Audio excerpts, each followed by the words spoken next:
Come on in, folks. We see you out there. Sorry we're late. We were talking politics, and we don't want to do that on the air. So it's all good. The pre-show is always the best. Yeah, don't trust anyone. That's what we came up with. It's always fun. Always fun. We're glad you're here. We've got stuff to look at. Marvi already in the house. She blinded me with science. Weird. Have a great show. We're looking at weird science today. I figured we'd start from the beginning and work our way through it. What do you think? Woohoo! Why not? All right. I'll run the opening and we'll get things going here as soon as I find it. Wonderful StreamYard. Let's swap everything around. Swap. Anyway, nope, not that one. This one. Here we are.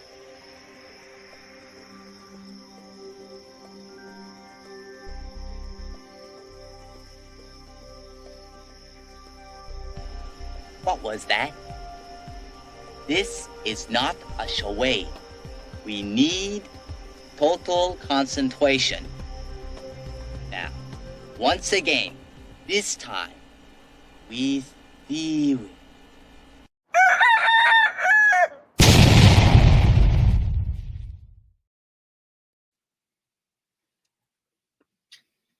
Jumping over to Facebook right now as we speak, just before I forget it again. There we are. Now we're wide open. Come on in, folks. We see you out there. We got some great stuff to look at. More great stuff. Thanks for stopping by Comics by Night. I'm your host, Randy Zimmerman. I'm in the middle of Michigan today, and it's actually kind of nice out. Right in the middle of the mitten, as they call it. It's pleasant here as well. Yeah. It's going to get a lot nicer over the next few days. We're actually looking at 60s and for our temperature, but that's Fahrenheit. So woot. Yeah, you guys are centigrade. 60 degrees centigrade, you'd be worried, wouldn't you? You'd be boiling. Well, you wouldn't quite be boiling, but yeah, you'd probably be dead. Glad you're here. We're looking at weird science today. Well, I already said that. I'm your host, Randy Zimmerman, Arrow Comics. Go over right now, fundmycomic.com, and look for the Atlantean 2. I wrote it. Russ there drew it. It's based off of Robert E. Howard, the Shadow Kingdom short story. You can get a copy of that over there, too, in that campaign. Actually, you can get a beautiful hardback copy of the Shadow Kingdom work in full color, and it's a fantastic book. I can't recommend it to you highly enough. I don't have a copy of it anymore. So I sold all my copies when I was at the Great Lakes Con. I'm like, here you go. All at retail too, it was an easy sell. Plus the Atlantean 1 is also available over there in the same campaign. Look for the Atlantean 2. And everybody gets a free print this time. Everybody gets a free print. Inkspot's lovely cover is painting over my pencils is going to be supplied to everyone. Everyone gets a free print of that. But there's also the black and white signed print that you can pick up in one of the rewards as well. So there you go. Excellent. All right. Also joining me this morning is Mr. Glenn Fleming. Glenn, introduce yourself, please. Hi, everybody. Speaking of the Atlantean, Randy wrote it, Russ drew it, and I drooled over it. Anyway, I'm a writer. Allegedly. And this is one of my best books, I think, about my visit to see the late, great Jack Kirby's home in California. So check that out. There's also a film of me talking to him. And if you want that, get in touch with me. Occasionally, I draw things. And this is my character, Hatch. This is the book, annotated book, telling about his life and how he came to be. And you can get this on Fund My Comic with published artwork in it like that. And I am known as well to be a publisher. Comics Unlimited, 100-page book about comics, and way back in the past, Crikey and Super Spies. You can get these from me, and you can get this from Amazon. That's it. All right. Also joining us this morning, Mr. Russ Leach. Russ, introduce yourself, please.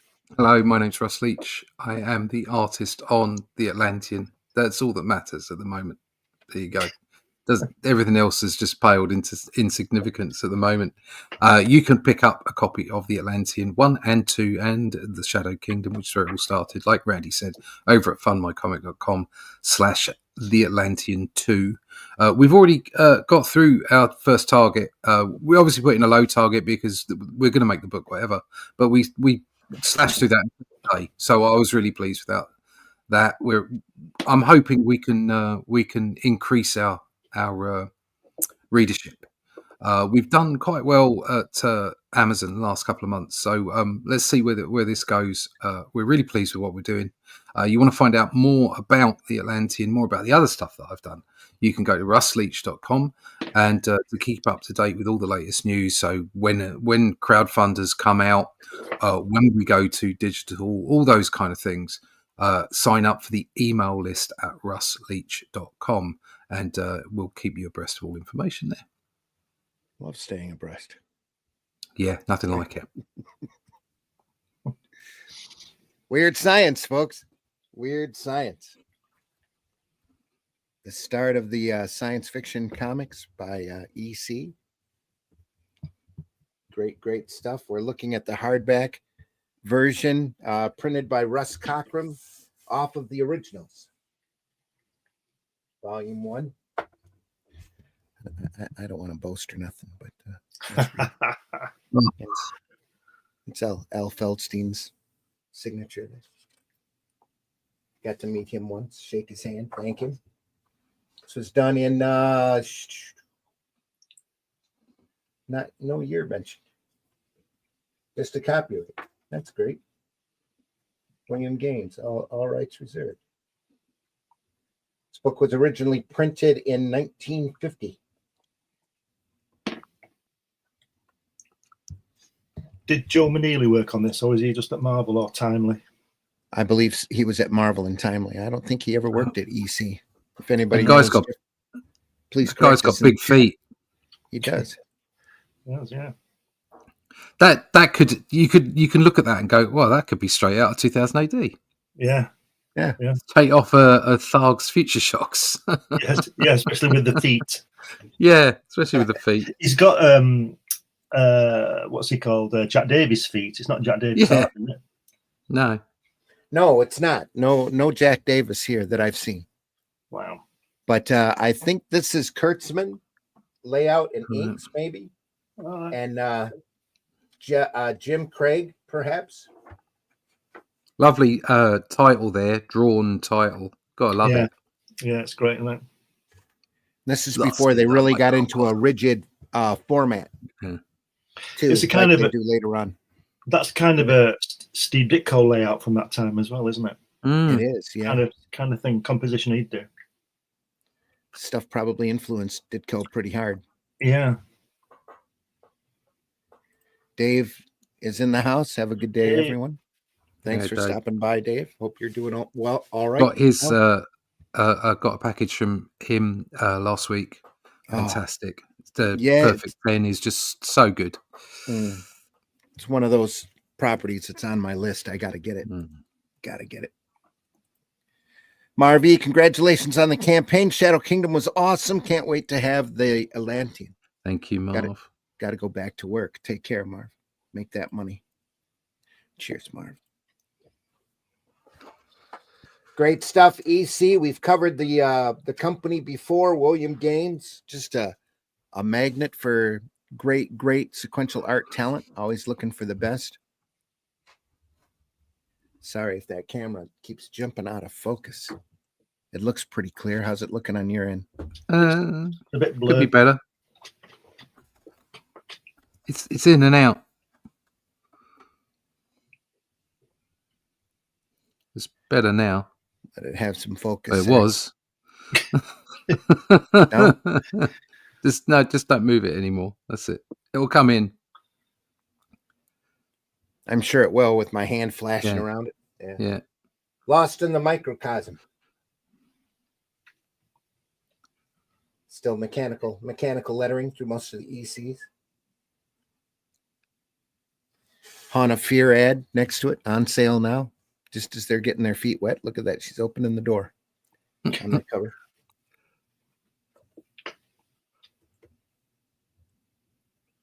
Back when they were trying to push suspense stories.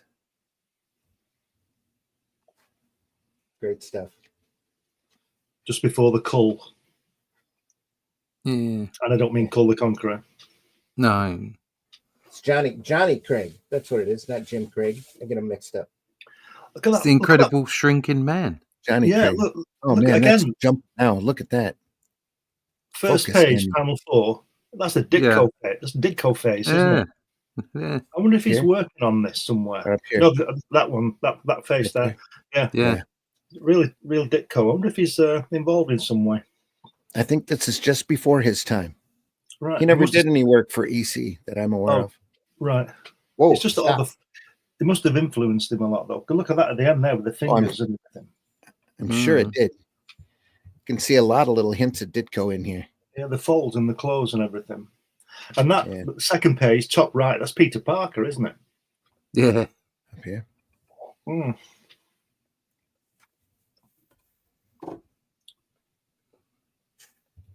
We're still having trouble. Yeah, it still looks blurry. I don't know what the problem is. Give it a couple of minutes.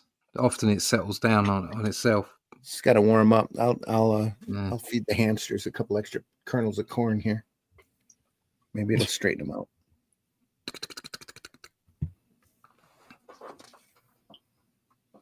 Very Ditko here. Look at that. Yeah.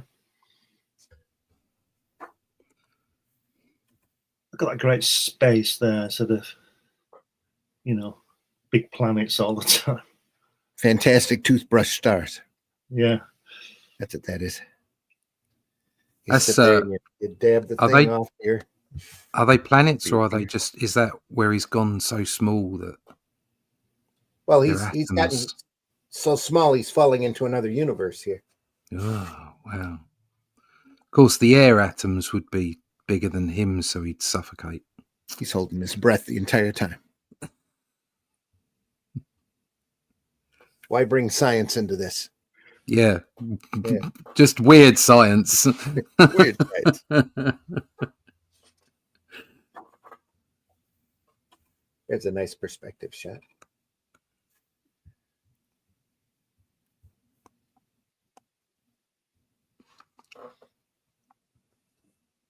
His gun works as well. Yeah. Blam blam. Got to protect himself from the large space whales, Space whales. space jellyfish. Here he's just blowing a tidal wave. Just for the hell of it. Got them That's what I- ships on top. Yeah. Fun stuff. I like this guy. The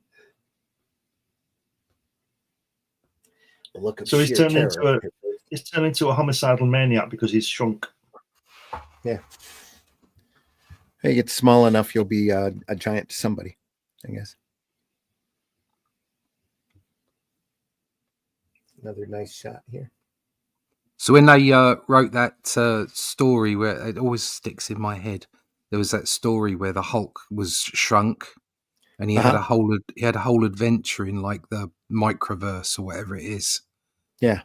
Where he was like living on planets that were supposed to be atoms, or I don't know, something like that. It was bonkers, and it went a bit sword and sorcery. It was almost like he'd gone into an elfin world or something.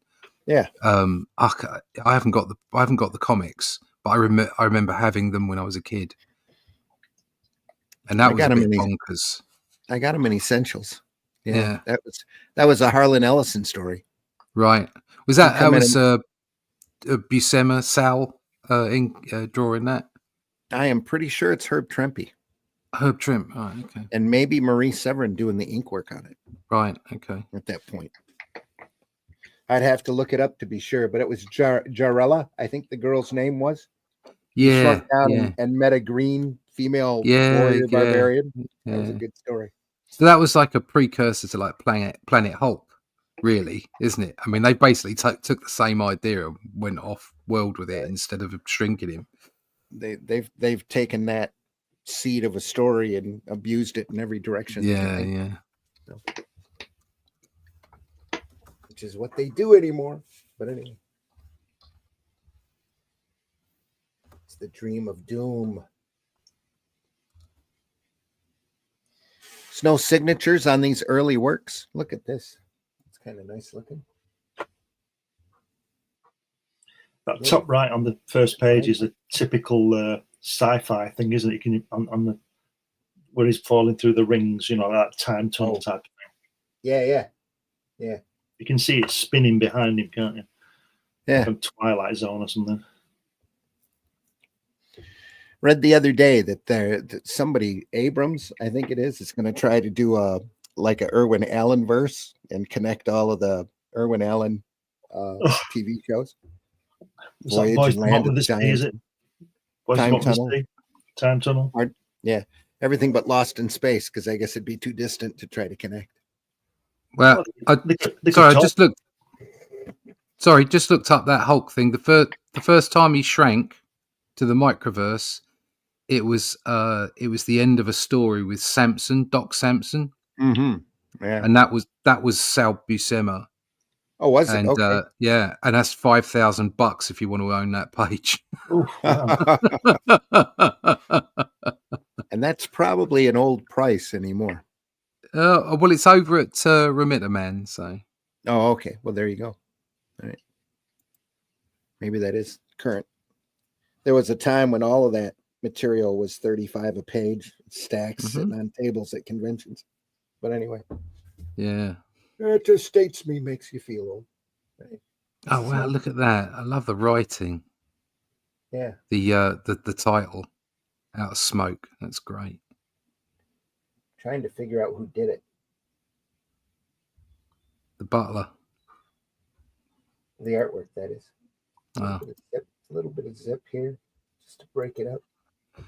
Really beautifully done, especially for the time.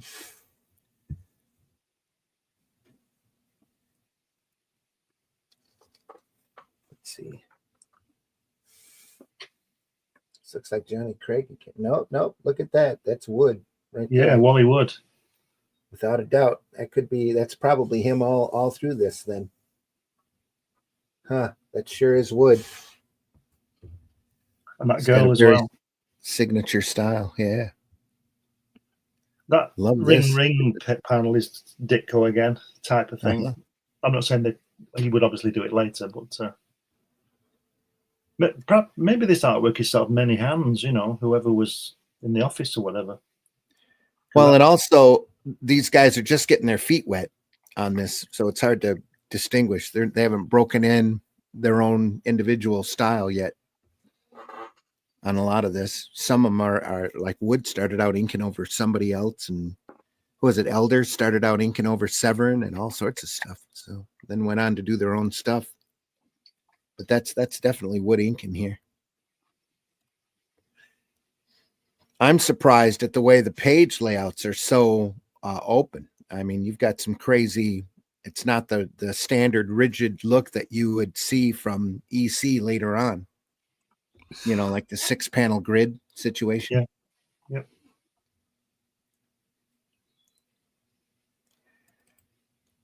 Yep. Sacred Geeks is any relation to Ian, Glenn? If I tell you that, I'd have to kill you. There we are. Though Glenn has done a great spy magazine. So Super Spies. It's on eBay and you can get it from me. Super Spies and Secret Agents.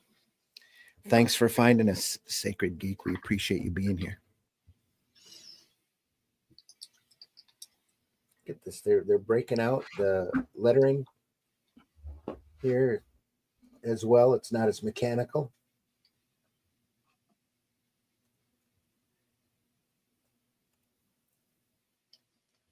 Really interesting, ingenious stuff. Look at that face there, the second panel with the girl, Ditko again, isn't it? Ditko kind of lighting. Lighting, yeah. It might have passed through many hands because that doesn't quite look like a wood ink work there.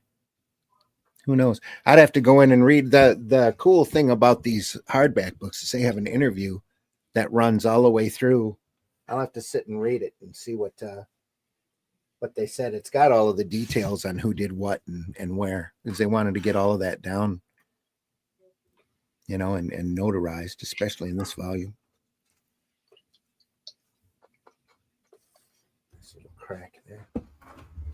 Beautiful. And again, such an unusual layout for EC. Do you reckon that was the bullpen where they were working? Or is the his studio where he was drawing? Bill Kurtz. He's walking into the office of Bill Kurtz. So Harvey Kurtzman was already there at this time, and Bill Gaines.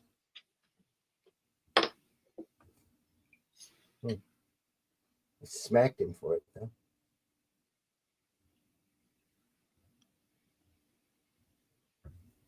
This here is a T-square, kids. They used to use that to draw straight lines on the boards. Now we just use it to scratch our backs. And then they created the parallel motion, didn't they? Yeah. It's always connected to the board. Look at the hardcore ink in here. It's almost like Davis, isn't it? I can't tell you how many idiots I've worked with that use the parallel motion on a drawing board and their scalpel to cut board without using the metal rule. Ah! Why would you do that? Because you're fucking idiots, that's why. You're just going to chop up your... Oh, God. That's why you have metal rulers, the scalpels. Good God. I'll tell you the worst one I ever saw. I did some work for a guy and I was going through some transparencies with him, and he was showing them on his light box, and somebody had used his light box as a cutting board. Oh boy. No, to pieces. They chopped it to pieces. Oh, that's awful.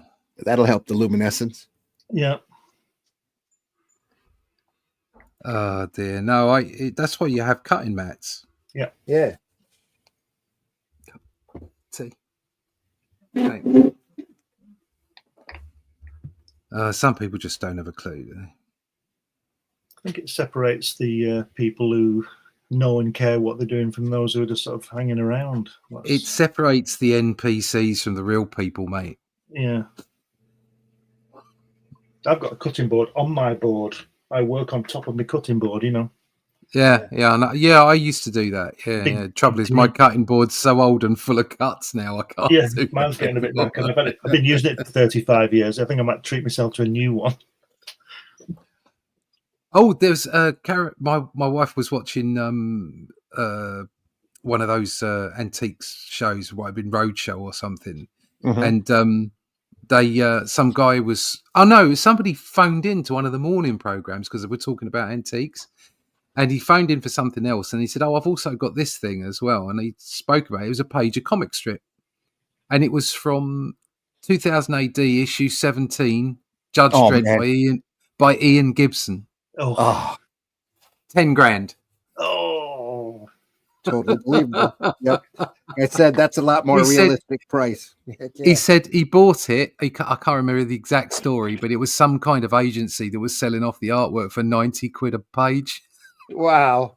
Yeah. That's better than gold, that is. wow. Did he sell it?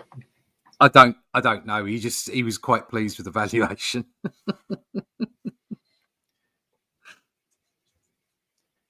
Well, like I said before, they had an Antiques Roadshow where somebody had an entire Frankenstein Mad comic parody that Bill Elder had done. Wow, the artwork. Yeah. Wow.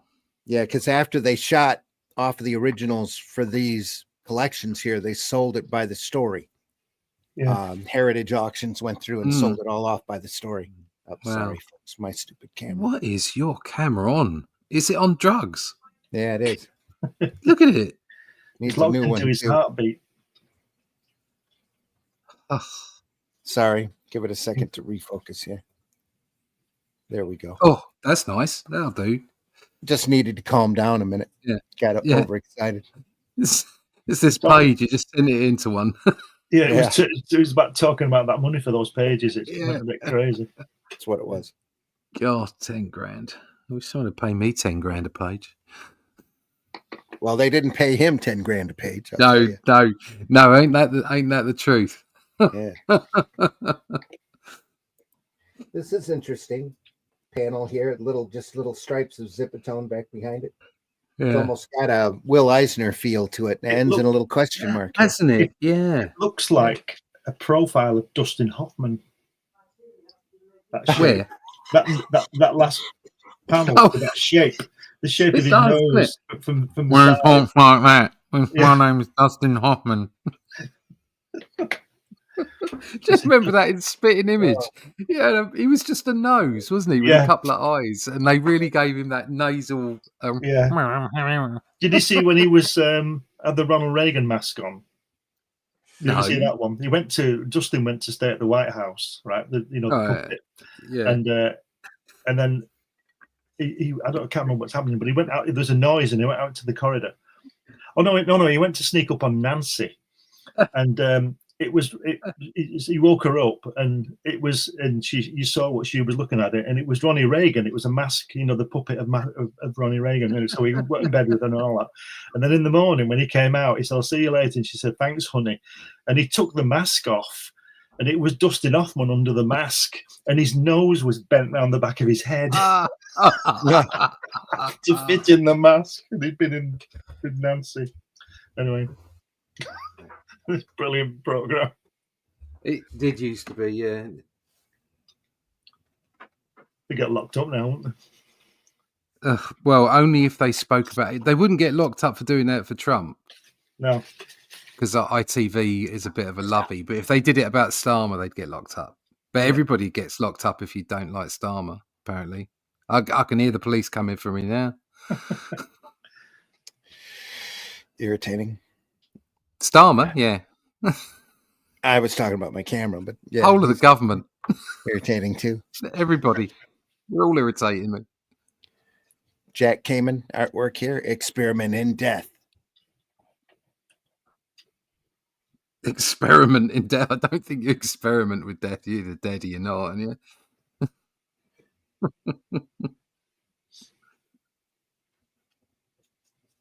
They all have great hair, don't they? Are they now him and Death? Because Death's copping a feel. Not quite, but yeah, he's got his arm around him. That's a big skull. It is. We all know what that means. That's what she said. Big hats. I like the ray gun in the bottom left. I think it's Yeah, it's a real. What was that puppet thing? Not the Jerry Anderson one. There was another one. Space Patrol. Remember that one? Yeah. You can imagine that it's yellow and red. Yeah, that's like Very Buck Rogers looking. Yeah, that's exactly what it is. And if you turn it upside down, it's got eyes and a mouth. That's right. Yes, like it's a little thing looking at you with his little robot. Whose artwork is this, Randy? Do we know? Here, this is Jack Kamen, I believe. Jack Kamen. Yep. He didn't bother to do any type of detail work under these guys. He just left it blank. Beautiful feathering work, all done with brush. It looks like brush or a wide pen. This is pen work here. Yeah, the closer I get up to it. But this is all brush, just fantastically done.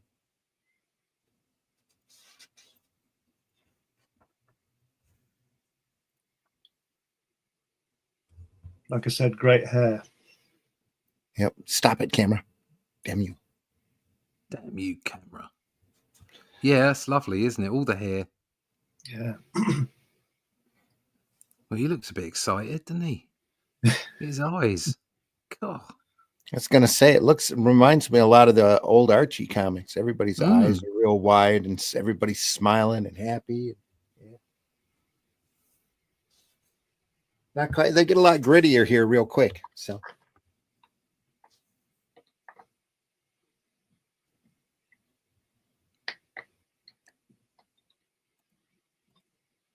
Right, Carlton, your theory was correct. Poor dog, if only you could tell us what it was like, what you saw. This must be a precursor to Jacob's Ladder. They're doing death experiments, killing dogs and then trying to get the story back. My camera's about to be killed here. at that. I don't know why it's throbbing like that. That's what she said. Because the camera's pulled farther back than an average comic because these are nice size volumes. Yeah, that might be So something to do with it. Yeah, must be what it is. It's having a rough just time. doesn't figuring like out. that distance. No.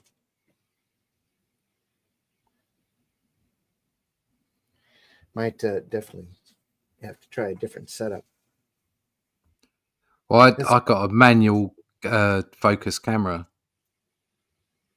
Oh, this is autofocus, but I say no, mine's manual. yeah. Oh, So gotcha. when I set up the rostrum camera, I set it to it, and it doesn't change. Yeah. I'll have to look for settings.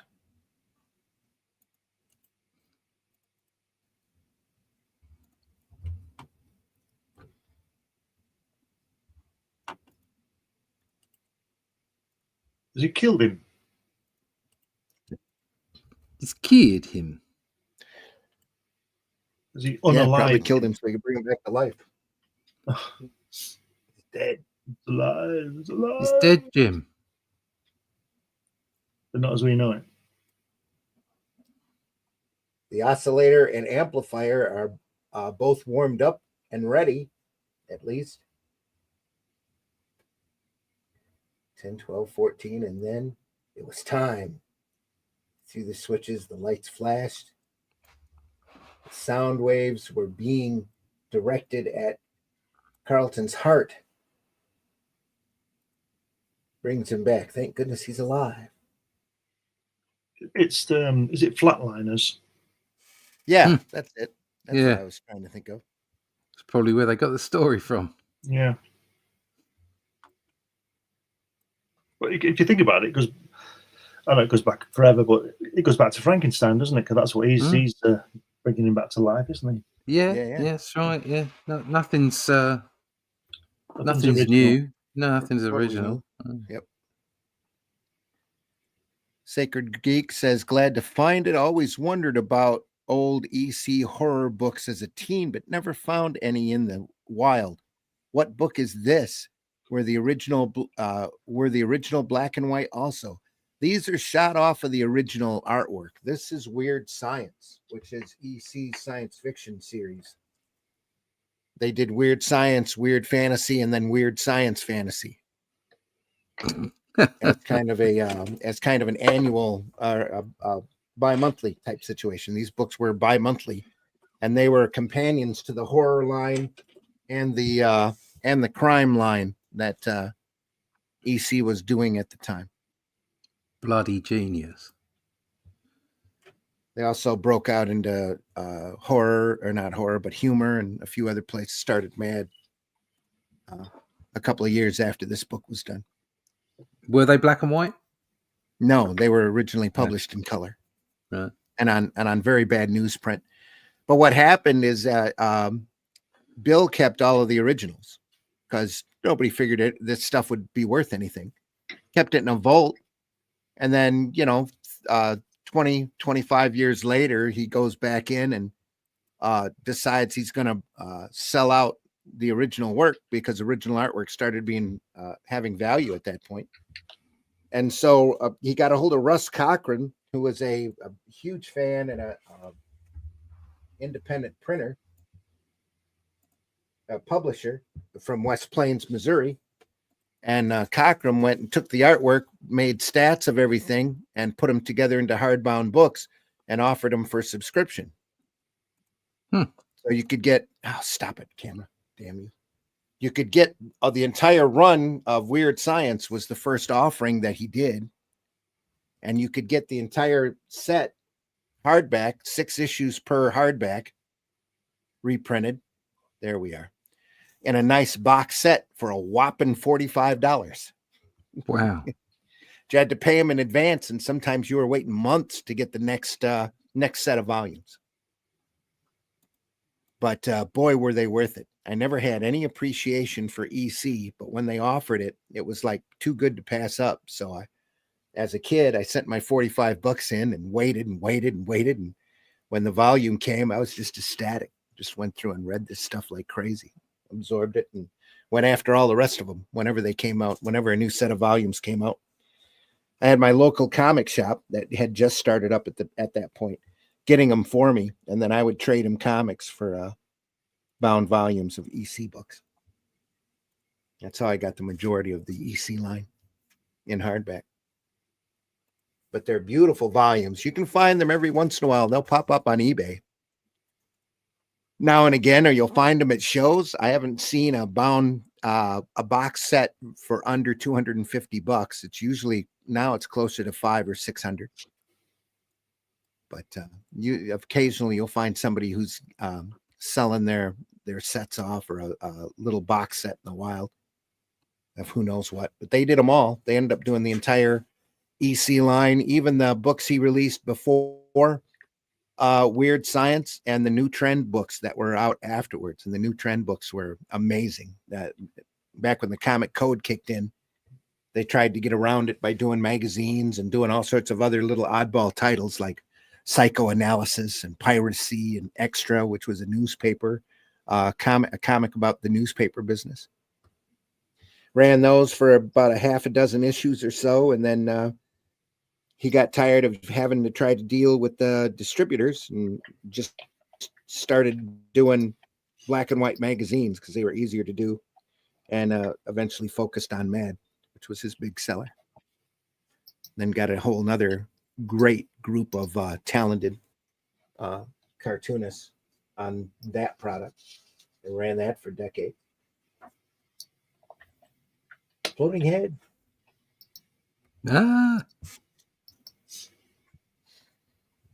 Look at that awful drawing of the moon. Those craters are hundreds of miles wide. Look at that. Pimple marks. Yes. It's terrible. Yeah. I like the oval ones. They're just Yeah. Yeah.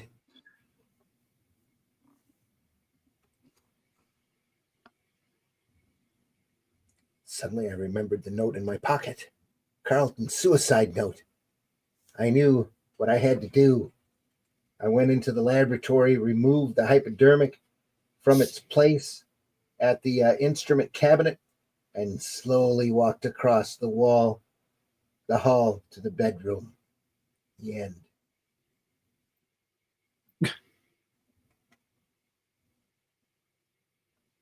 Yeah.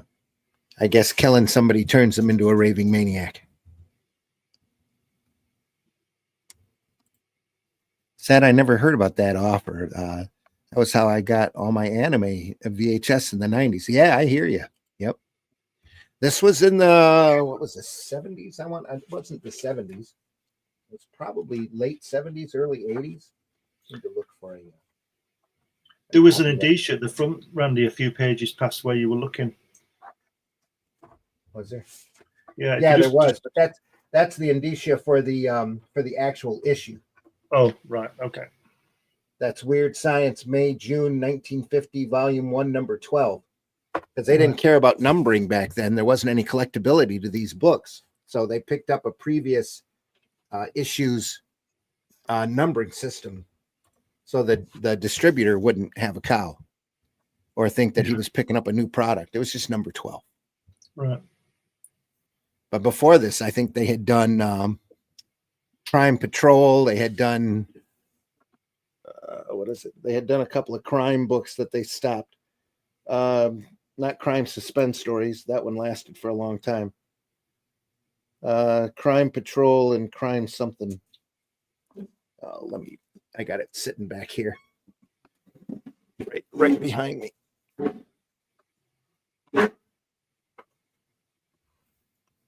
It's a shame Charles isn't here. He'd find it. Yeah. War Against Crime is what it was. Oh yeah. And they would come in beautiful bound volumes. They did this after they did all the rest of them. Look at all that. Crime Patrol and War Against Crime on it. And they've been doing this for 50 years. This is the introduction for Vault of Horror. When they started thinking about doing horror comics, they threw a couple of horror stories into this crime comic, and it took off real well.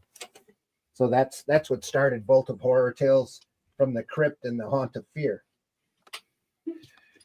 But and then here, somebody didn't like it and put a stop to it. yep. Here's a logo for you. Look at You that. can't enjoy. That's an actual. You can't enjoy yourself too much, can you? Nope. Oh no, back it in. Genghis Khan was reading all this stuff, before he laid waste to the world. Yeah. Yes, at yes, that. comics fault. Yeah. Look at that Crime Patrol logo. Yeah. That was that was hand. Yeah. Badly done by hand. Oh. Anyway, That's the way it should be done. that's how the box sets look though, and they were all color coded. Each genre had a different color. The science fiction ones were all blue. The horror comics were red. The new trend books were green. Nice volumes though. Really great if you can find them. So a lot of this stuff hasn't been reprinted in its entirety like this since.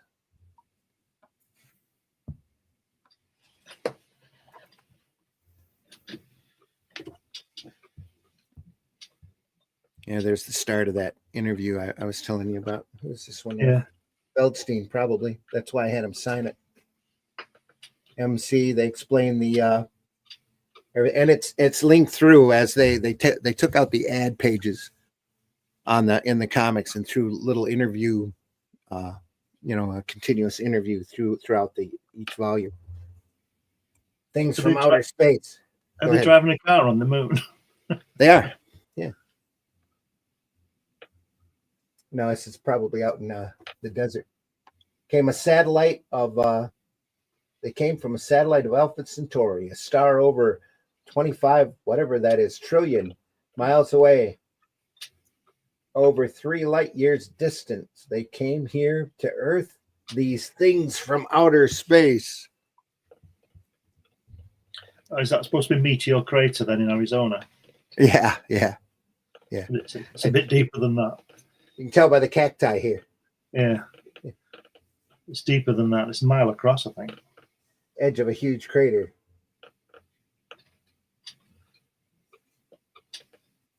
Be a lot deeper too, I would imagine. Yeah, it is a lot deeper than that. It's where the astronauts used to train. Yeah. The Apollo astronauts trained there. It says, Sacred Geek says, makes sense. Wasn't even born. Haha. Well, there you go. Yep. Oh, that's a nice box set. It is. They're all nice, very nice box sets. Like I've got the Two-Fisted Tales here under as a base for my monitor, and the Haunt of Fear is currently holding down my freezer here in the basement. So the rest of them I use as bookends for bookcases. Cockrum also went through and did just brilliant volumes of not all of, but most of the Barks duck material and all the little Lulus as well. Just fantastic. He used to print some really amazing stuff. I got to meet Russ a couple of times and thank him for all that.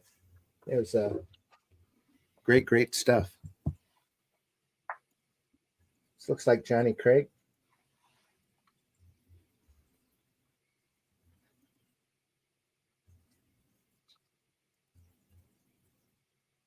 Thick old lines. Yeah. Very graphic. And the borders as well.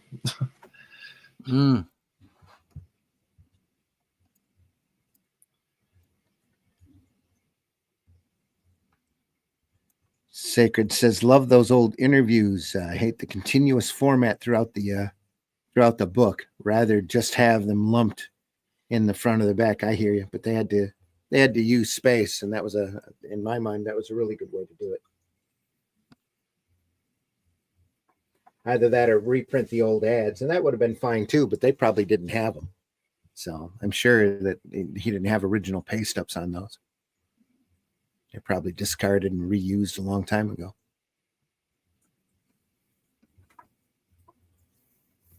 A lot of words in this one. Look at that bottom left panel there.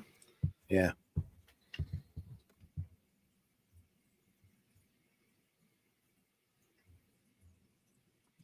It's not inspiring, is it?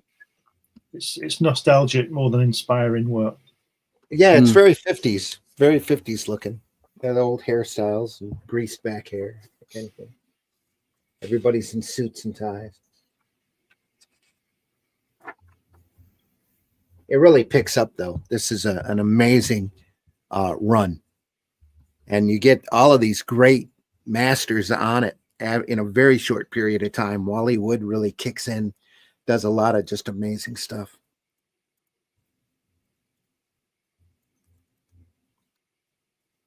The door closed, and the screaming, struggling Janet Parker was led away. The three men turned to each other. Oh, all with little eyes in their foreheads. And the panel above it, they either got Vinny on it or the lights went out. Yeah. Do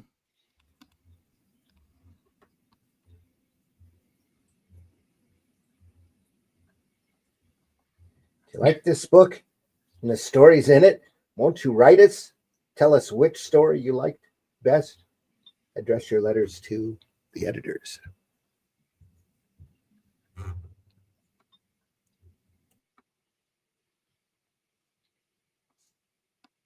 Third Eye.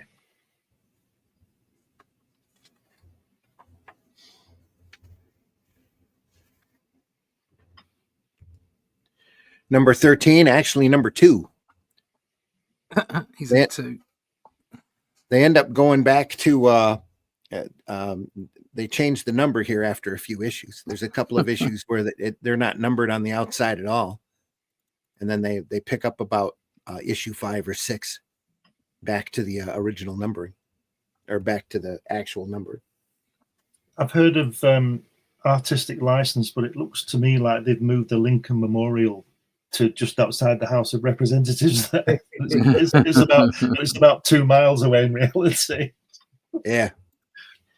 Well, that last one must have been Feldstein on that, because they're looking at this artwork. It says Feldstein there, doesn't it, at the bottom? Yeah, it does.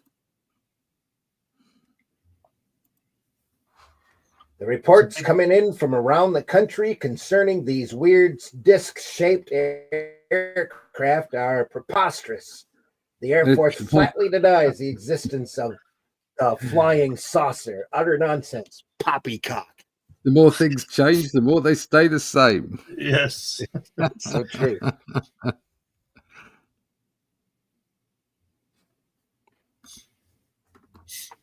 Are they Haunt of Fear ad? With the pitchfork. Yeah. Now look at that. Look at his knee. That's a Ditko fold in his knee. That's Feldstein here. So yeah. It'll be a lot easier to tell who's who here real quick, because everybody signs and everybody breaks out in a very distinctive style. It's quite an involved signature, that Feldstein, isn't it? Yeah. I wonder if he had little stickers that he put on the page and spent 4 hours doing his signature. Just in case.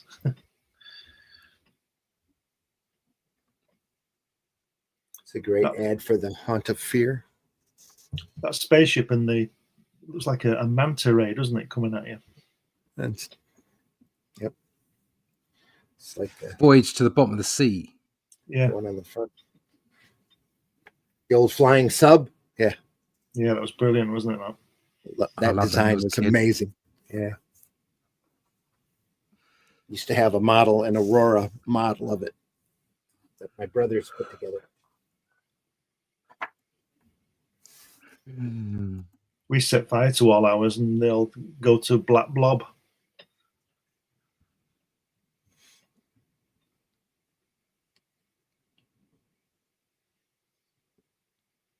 Explain. Whoops. Just going to keep moving through this. Look at that guy's Oh, face. it's Dr. Octopus, isn't it? Yeah. Doc Ock. And Jameson on the wall and Stan Lee. Yeah. Yeah. Who knew? Black Hawk here. Yeah. Here as well. Another great book we need to take a look at. What's she got on her head at the top? Is that behind her? It's got a hat. Yeah. With a couple feathers. And then the guy in the middle there next to us, this island Earth. Yeah, a little With the high on the head. forehead. And then Doc Ock. Just a retreating hairline. That's brilliant. Doc Ock. Doc Yeah. Ock, Stanley and Jameson, all in one panel. Get me pictures of Spider-Man.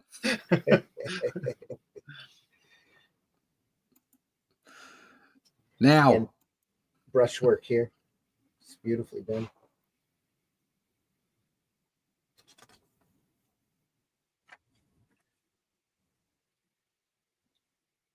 It's an old 40s reporter right Yeah. there.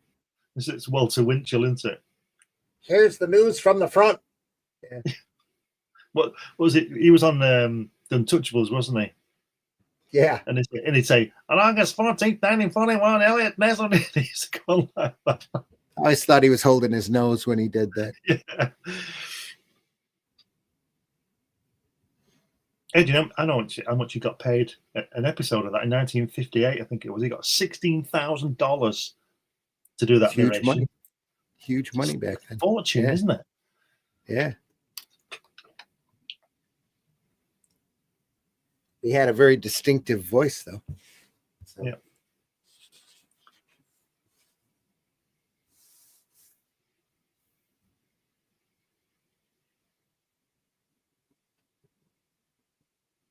The Meteor Monster. Ooh. This might be wood again. Early wood. Yeah, that hair looks like wood, doesn't it, on that guy? Yeah, it does. Feathering work here. Yeah. Again, I reckon they're all touching these pages. I'm going to say touching up then, touching these pages. Yeah, it could be. Very likely. Yeah.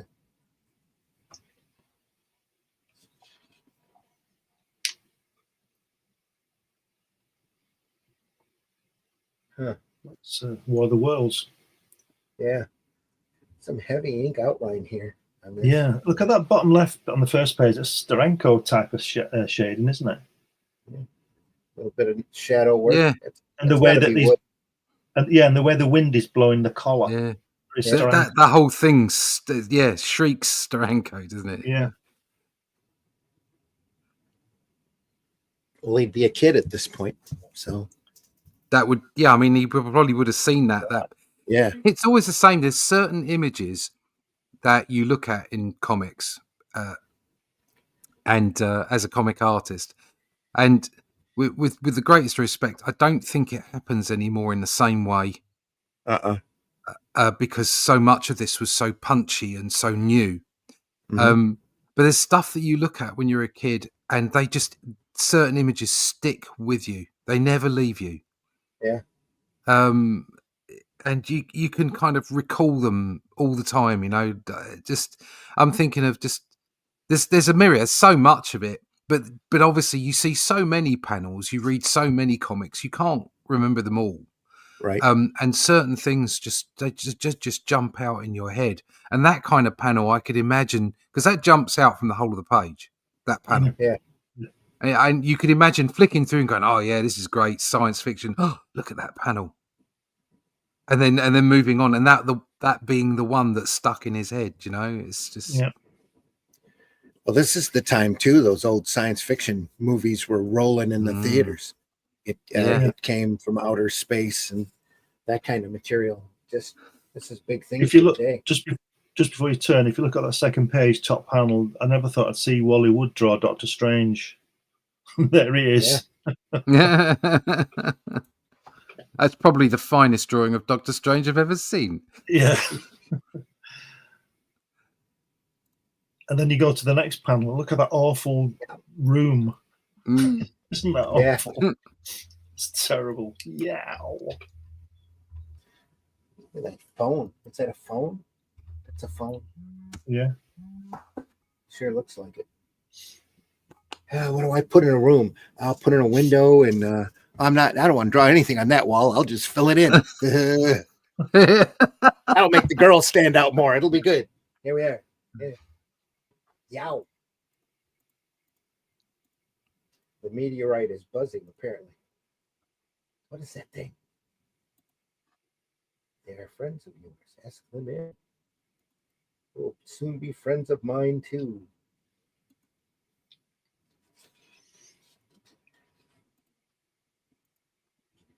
Oh, the entity in the rock is taking them over. Real outer limits. Look at that face.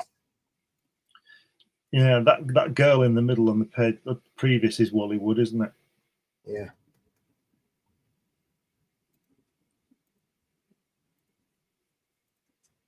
Woodard Craig, maybe? Those faces here. Like the eyes.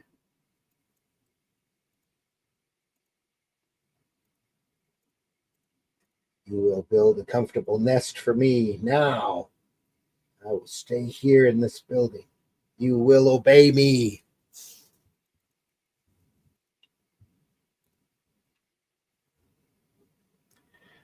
Still good though, because if you think about it, if this is 1950, that would make Wally Wood about what 23 or something, 23 or 24.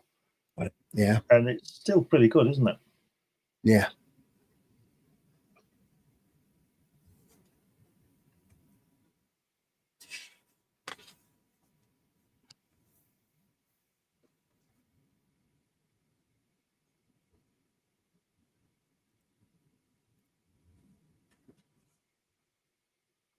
They smacked the beast with his cane. Blind guy couldn't be hypnotized. Matt Murdock type Matt Murdock, yeah. Smack. But he smacks still him, knew where it was. tosses the damn thing into the dump. Aye. Stupid alien. Is that what it is? An alien? Yeah. Came out of the meteor. Oh, of course Yeah, it did. must be. Yeah. Yeah. That alien's a sort of a outer limits type of alien, isn't it? Yeah, like this anti-misfit. Yeah. Yeah. Yeah.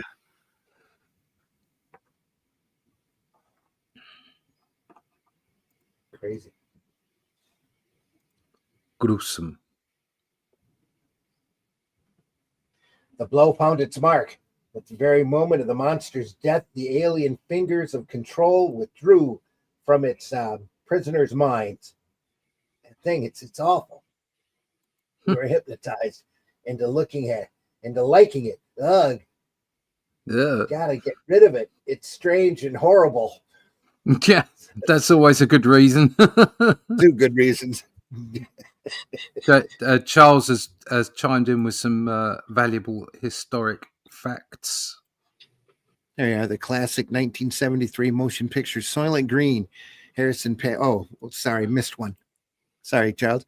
Written by Harry Harrison. Harry Harrison began as a comic book artist and later became a highly popular science fiction author. His novel Make Room, 1966, was used as the rough basis for the classic 73 motion picture Soylent Green. Oh, yeah. Harrison passed away in 2012 at the age of 87. Thanks, Charles. I think it may have been Steranko, but going back to great hand-drawn titles missing in today's, still recall a title page chiseled in rock in an X-Men book. Yeah, with early Havoc and Polaris. Absolutely. Steranko also did that great Hulk cover, didn't he? Yeah. The title all crumbling. Oh, yeah, just amazing. And he's got a good 20 minutes of story at a show anytime you want to take up his time on it, on all of the crap he had to go through in order to get that out there. Did it in a weekend, and then they think he said they had Marie Severin go through and wipe out half of the veins on the Hulk because they said it was too gruesome. They liked veiny. Veiny, yeah. Too veiny. Crazy. So did they erase it on the actual artwork? Yeah, white it out. Oh no. Well, they didn't think it was going to be worth a lot. I wonder where that cover is now. No idea. Some rich person's wall. The line I was in, this kid brought up an artisan edition that had it in it. And Steranko went off for like a good 20 minutes on it. It was amazing to stand there and watch him talk about that cover.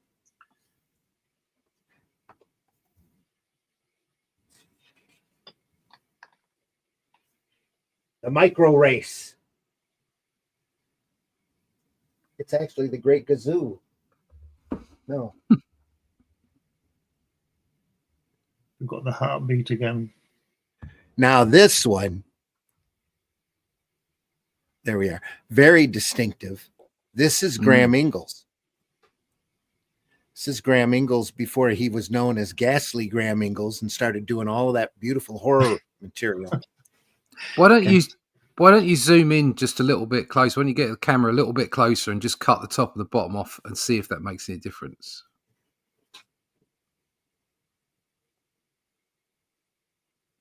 Well, it's got it to stop throbbing, but Yeah.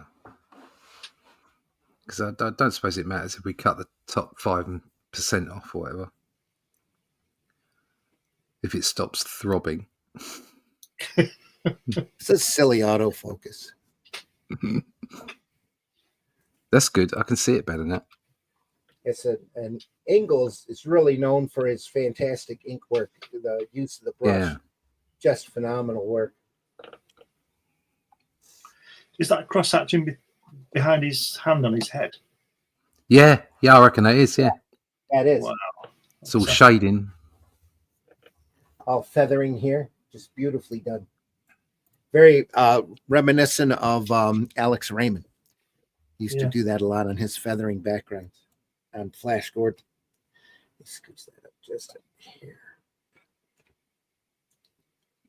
That's a little better.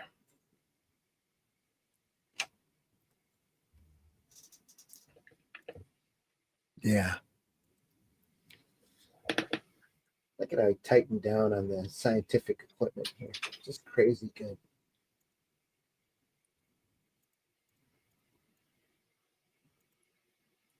The micro race. That's a Ditko shot, that second panel, isn't it? Mm. That pose, yeah, with his lighting and the way he's got his legs, the way he's standing with his legs apart and his arm down. That's a real, Green Goblin when we didn't know who he was stance. Right. Yeah.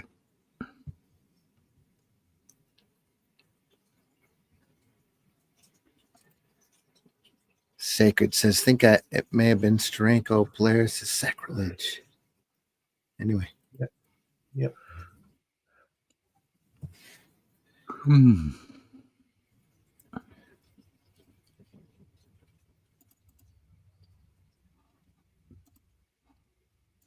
I've done it.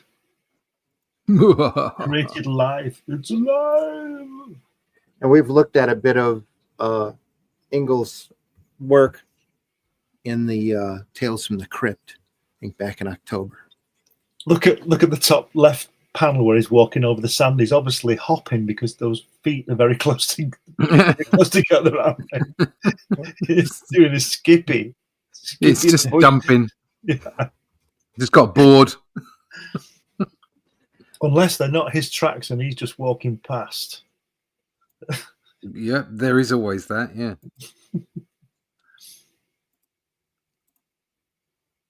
It's just a short stepper.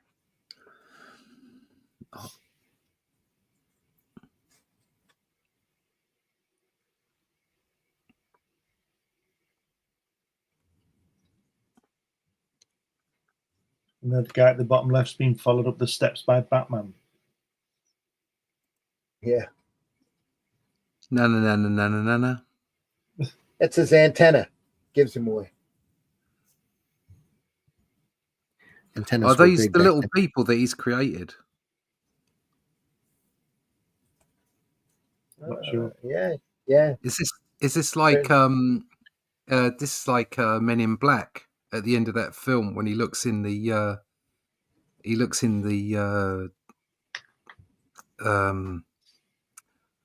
locker, the security locker, and there's a whole race of like little aliens in there. Yeah. I've never seen Men in Black. Is it any good? The first one was all right. Yeah, the second one was okay as well. Yes. Will Smith. Yeah. I mean, it's a jolly wheeze. You know, it's good fun. It's good fun. Yeah, don't try to overthink it. Just there to Also, enjoy it. then if you watched Rick and Morty as well. They did something like that where Yeah. they shrunk down, and every time they shrunk down, there was another world, and they kept shrinking down. And they all had their own histories and everything. But of course, that because they were smaller, they were running far quicker. So every time they went back to them, they'd evolved. It's a bit like this, isn't it? It's like I think they're looking up at him, but this is bonkers. Like, I love the way that he's drawing. He's kind of got a really light touch, and then on the external aspects, he's putting thick lines. Yeah, real Chick Stone type of Yeah. It's bonkers stuff. It's great. Sacred says, wow, never seen Engels before. Looks great for the time. What else has he done? He really became known as Ghastly. He signed his work as Ghastly, did a lot of work on Tales from the Crypt and the Vault of Horror, Haunt of Fear. And this is a very trimmed down, lighter style for him.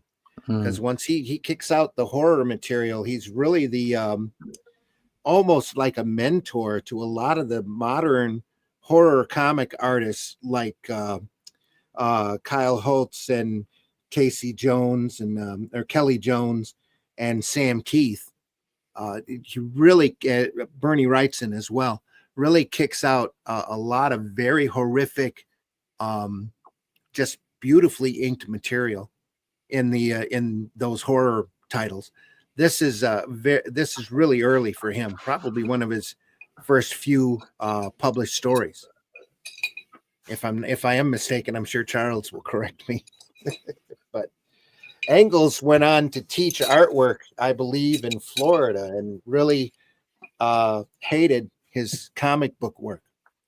Completely rejected it over time, and was quite ashamed of it because it was, kiddie work, kiddie stuff. Well, even the best can be wrong. Yeah, it's amazing and beautiful work. There's a couple of guys like that, like Alex Toth in his Hanna-Barbera days. He was always ashamed of that up until the end of his life. Never realized the impact that he had on the art form. It's like Engels the same way. Well, it's social norms, isn't it, that create that. It's like this pervasive view that comic book art is just throwaway rubbish.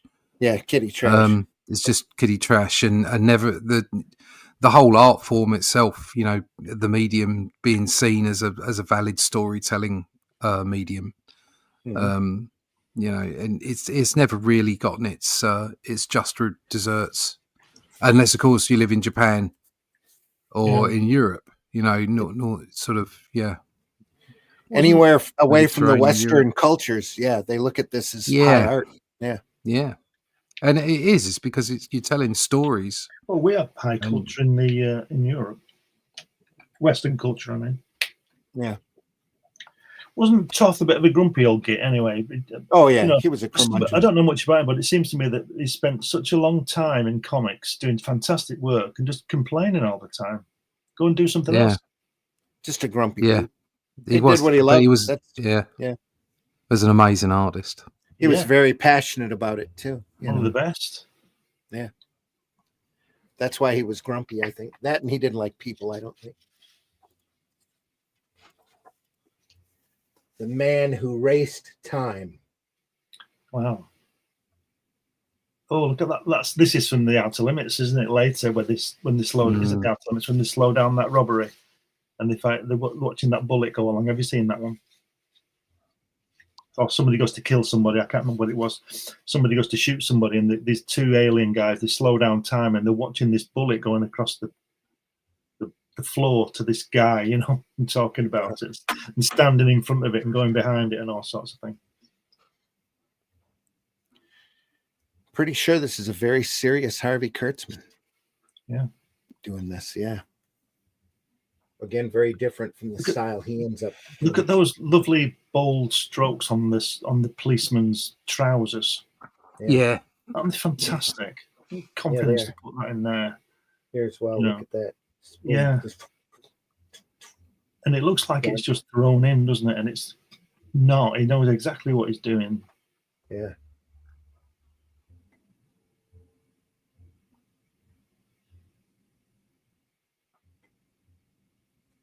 But what a great title for a pure 50s, that, isn't it? The Man Who Raced Time.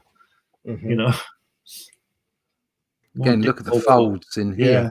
Yeah. Very Kurtzman right there. Ditko folds again. Again, yeah. I think that's the one thing that this sort of what we do here, what we look at, the one thing it's told me is that you've got to be true to yourself. Yeah. You've got to find your own style. You have to find your own way through. It's so easy to have your eyes, diverted, but because you love so many different artists, and you think, "Oh, I wish I was drawing like that. I wish I was drawing like that." And you can't. You just got to draw you. You've got to do what fits, what works best with the way that you tell the story. Yeah, we said this before, haven't we? I think what you do is when you're up and coming, you look at Kirby and Ditko and Buscemi, and you think, I'm drawing this hand like that, and then if you continue with it like we have, you develop your own style and you don't draw that Kirby hand anymore. You do your own hand. Do your own hand, yeah, definitely. That's the way to be. But it is tough. You have to have some mental fortitude to do that, because it's so easy to have your head turned. Yeah, it's so easy to look and go, oh God, look at the way that's drawn, or oh yeah, maybe I should do it like that. And you've got to stop yourself and say, no, do you? Inspiration only, not imitation, copying it. Yeah. Having said that panel there, the first page, first panel, where he's hitting him, that's not right, is it? That shoulder, it looks like he's got a cloak on. Yeah. There, below, middle center section. Oh yeah. Where he's hitting him there. Yeah. I thought it's like he's got a cloak on. It does. Matt Black joins us. Sorry, late morning all. Have a bra on my head to fit the genre. Okay. Oh, gotcha. Weird science. All right.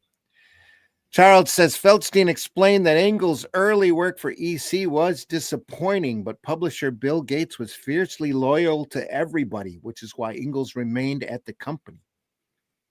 Kurtzman early SF is severely underrated. It's sad when the artist internalizes the societal judgments. I used to fight over comics in my small Midwestern town. Bit antisocial, I guess. It's passionate. Again, that first page, bottom panel, where he's going down that whole thing, very Ditko light in there.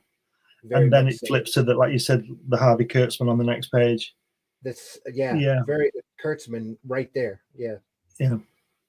Very early on in his work, but that's very distinguishable of his work, his style, and later on, and the heavy brushwork here as well. Yeah, really takes over farther on.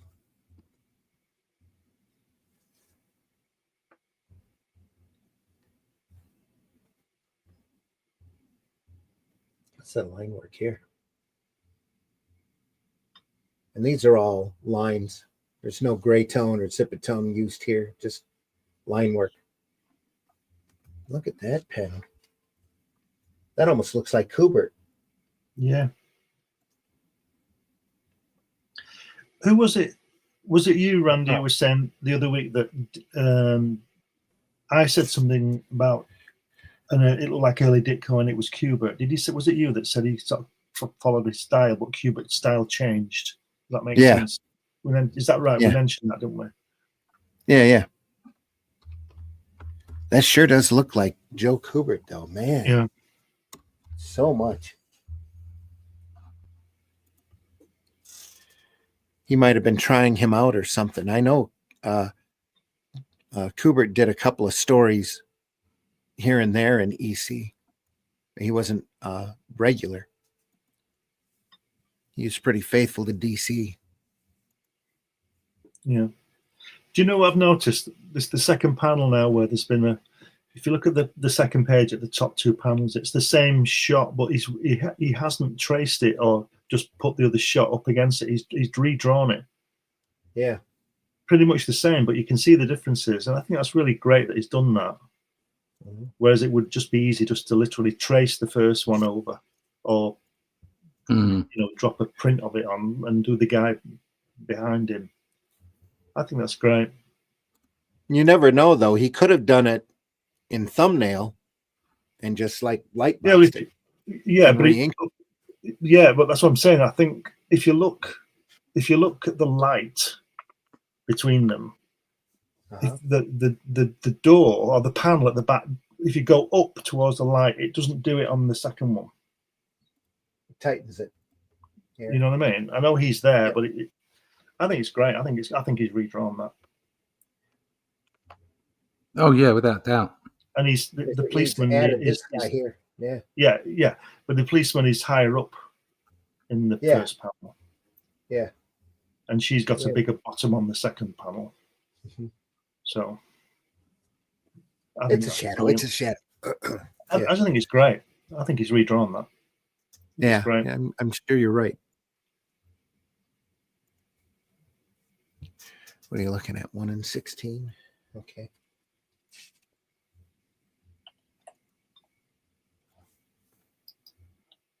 This artwork is definitely improving, isn't it? Here's that scene again. I know. Yeah, I know it's different people, but the artwork is getting better. Yeah. Oh, it does that all the way through. On here, it just gets better and better. This car looks a little stretched out to me. Yeah. It looks like one of those early Batmobiles, doesn't it? Type of design. It does. Yeah. Sort of generic supercar type of thing. Look at that center panel. You tell me that's not Dick Cole folds on that guy there, right in the center. Look at that. And the pacing, Also, the use of composition here, solid blacks flow, as well. The spotting. Yeah, it's great. Does he run him over? Yeah, he gets hit by the car. There's an accident with a truck and a car here. Knocks the car right into him. And he's not paying attention. Can't move fast enough. Moving cars in every direction. I'm lost. I'm Yag. I'm Yarg. Yarg, and the man from outer space. Yarg. I'm Yarg. Who? What would it be? It would be what is it? It would be something like I encountered Yarg, wasn't it? On one of those Kirby monster things. The man from Planet X. Very Kurtzman here too. Very cartoony looking. That's squashed. Really, yeah. Oh dear. Ooh, what a wreck. 5 cars piled up, yet no one killed except that one man. A miracle. You say the dead man's a Professor Julius Quantum? Now, how in the world did he get to be walking on the expressway? Probably one of those absent-minded professors. Oh, that's all right then. He just figured out how to make flubber. Yeah. Mr. Quantum took a leap of faith, didn't he? Ooh, look at you. Look at you.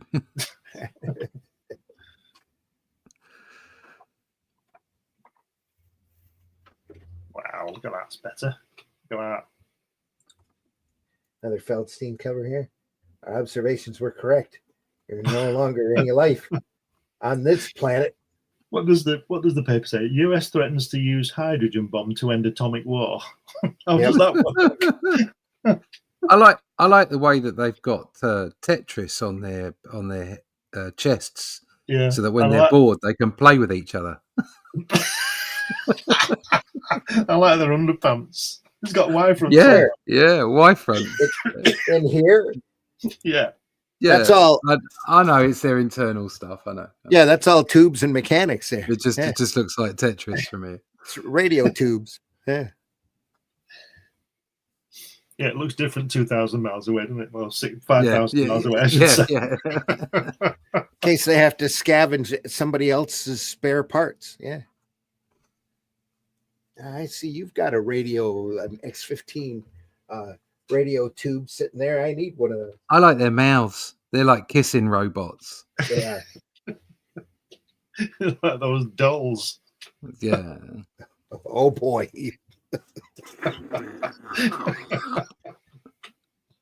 Lubricated. I don't want you to say anything. I just want you to say hello.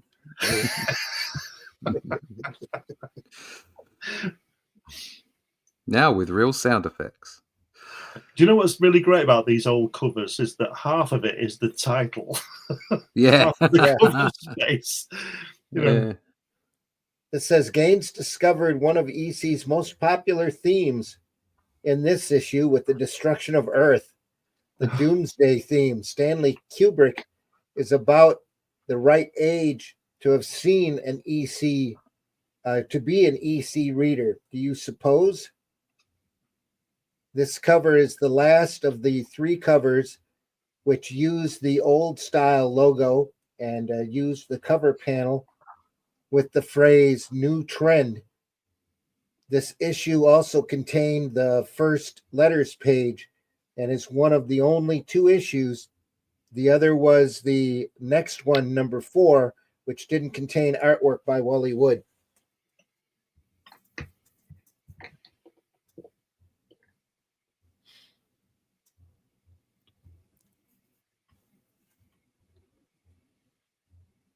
Featuring the new trend in magazines, incredible science fiction stories that will astound you. Shall we keep going? It is 122. We can probably cover another issue. yeah.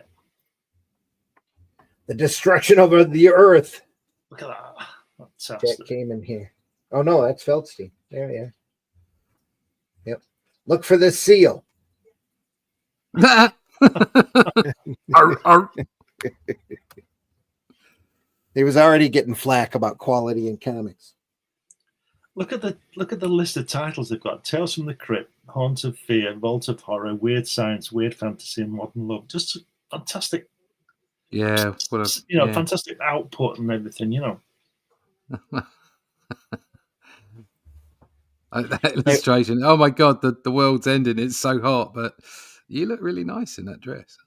You better take it off. You look too hot. Take it off. They were still doing Modern Love at this point. Modern Love. I didn't last much longer. They really started aiming for a male audience real quick.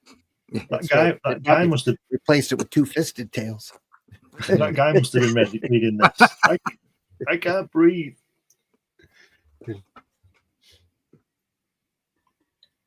Only a few more hours, gasp, and we'll be too close, cough, to the sun to exist. Getting warmer.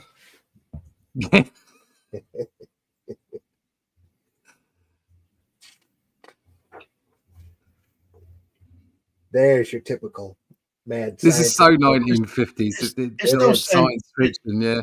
It's those guys again, isn't it? They've been in the other stories. Yeah. Standing there with their hands in their pockets in their suits and their high waists.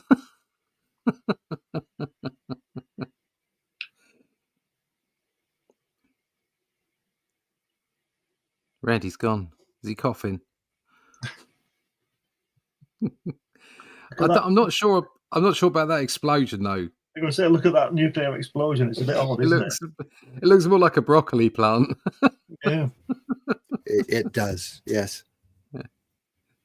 Must have been close to lunch. Who's the guy with the eyebrows? Is that Dennis Healy, do you think? Look at that chin. Oh, look at that. Yeah, that's a square chin. It's a great chin. Yeah. He's sold a few cars, hasn't he? Look at him. Of course, Frederick. You can show me something we could have overlooked. Something we have overlooked. Yes. I have the diagram here in my briefcase.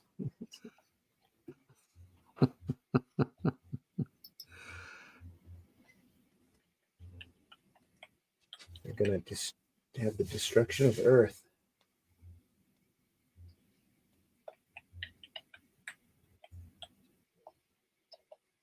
That's your typical editor type character there.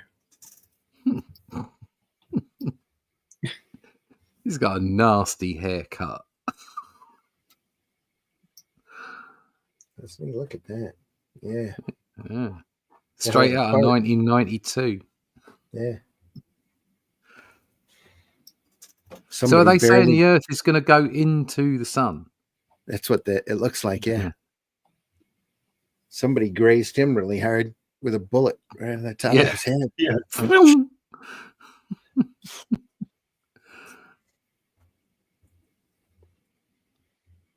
I like the way they've drawn the sun, though. It's like they haven't just drawn a circle. Yeah. Yeah, it's not bad, considering they probably didn't know what the sun looked like then. Not properly, anyway. Yeah. That's the scientist dude because he's bald. He's got glasses. Next thing you know, he'll have a pipe. Yeah. Yeah. And the guy and a pork pie hat. Yeah, the guy with the part in, he looks like the publisher, doesn't he? With his cigar. Yeah, he's the guy that just wants to make money.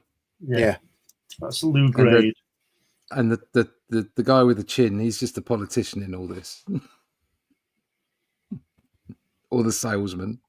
They're all saying to each other, we're going to get him, we're going to have to get him in the South. It's a better explosion. Yeah, it's better, yeah. They had a couple of atomic bombs to look at this point. So are they shooting atomic bombs to try and stop the Earth from going into the sun? That's bonkers, isn't it? Look at that woman sitting there while that tsunami's coming. Oh, no! Yeah. Eek. It's just like the end of Rogue One. It's the end of the world, but damn, I look good. Yeah, beautiful corpse. Look at that face. He's sweating. Like, he's yeah. Bill Elder right there. That really does. I'm sure it's Feldstein. Where's my air conditioning? I'm dying.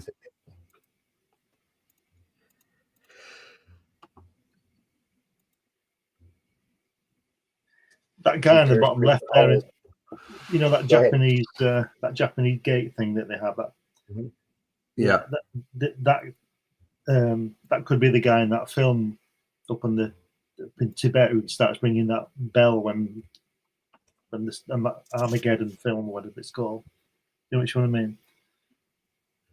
Well, the one with Bruce Willis. No, not that one. It's not called Armageddon. I can't remember what it's called, but it's the end of the world. And there's all this tsunamis coming, and he's there dinging his bell, and it blasts him. Oh, I don't know. There's so many of those films. Yeah. I was just going to say this panel here is that shot that you see in every big disaster movie when they have the wave into the city. Yeah, right. Yeah, and all those boxes coming in on the top. Yeah. All knocked over.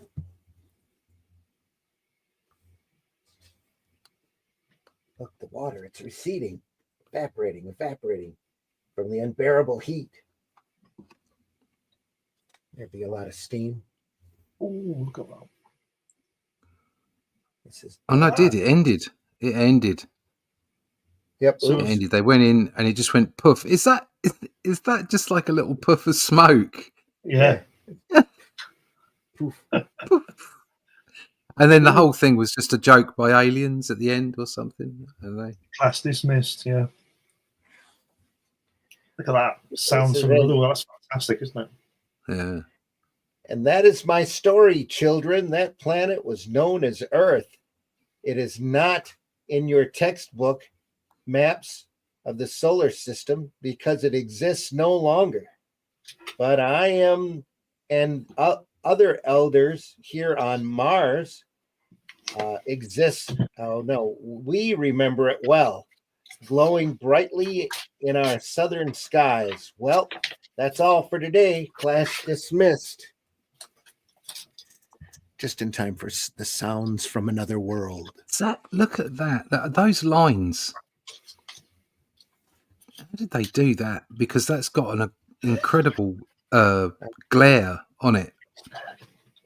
And the width gets larger the farther in you go too. Yeah, but Just- but it looks like there's some kind of disruption pattern. It's probably just a camera, but it looks amazing. Just put me on the screen, Randy. I want to show you something All to right. do with that. See that sounds from out that drawing we're talking about there. Just put me on. This is my drawing. This is from 1969. Okay. Mm-hmm. Oh, there you go. Look at that. Yeah. Yeah. So my comic, The Black Diamond. All right, there's some Cool. Kirby crackle in there. Yeah, Yeah, there is. 1969, complete with staples. Oh, look at you. Off God, Single- the spine. Yeah. Single pages. amazing. There you go. Was it a 3-page leaflet, mate? No, it's a 16. It's a 16-page. Yeah. Oh, I see. Yeah, got you. Yeah, I got you. Yeah, it's slow there. Bit slow there. Sorry about that. That's all a right. running gag, folks. It's a running gag for the show. That's great, mate. I love that. Look at that hat. That's a great hat. Listen, Matt- I'm Matt really Smith proud would of be these. proud. Yeah. I was 14 when I was drawing this. I'm impressed you've Yeah. still got it. That's Yeah, what I've got I'm that. impressed with. Look at that. And then came the Brilliant, mate. discus. Look at that. Look at that. Yes.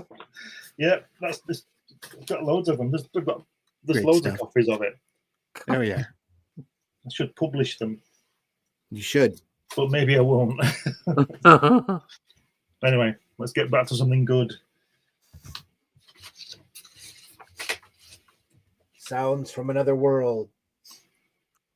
Whoa. Terror. That's what you see in this man's face. Pure abject terror. For he's hearing sounds no other mortal man has ever heard. Inhuman sounds. Sounds like all the suffering and tortured agony of all of the ages rolled into one. This is the story about Henry Sonatown and his invention that enabled him to hear the sounds from another world. His invention is a giant toucan on that second panel. Here, Yeah. it's a gardening shears. Yeah, That's what one Guinness can do. Just think what two can. there you are. Oh, look at that woman there. Oh, This- man. Her face there, that's it's reminiscent, and the way that the shading's done with all the black, it's Yeah. reminiscent of Robin's. Yeah. Yeah, Is it what's he called This- again? this is all Kurtzman here. Kurtzman, that's the one, yeah. Yeah. Harvey Kurtzman, yeah. That's just great. The blast from the headphones here. Ah! Look at his eyes. I hear it now growing stronger. It's beautiful. Wonderful, strange voices. So musical and harmonious. Where are they coming from then? A horrible shriek, a terrible, agonized, soul searing shriek.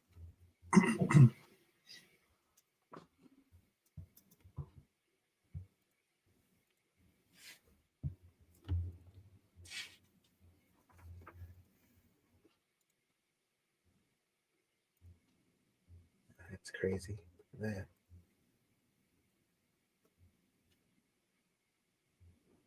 It's very cartoonish running. Yeah. Very Look at that Kurtzman. chop. Yeah, look at that chop into that tree. That run is just fantastic. Isn't it?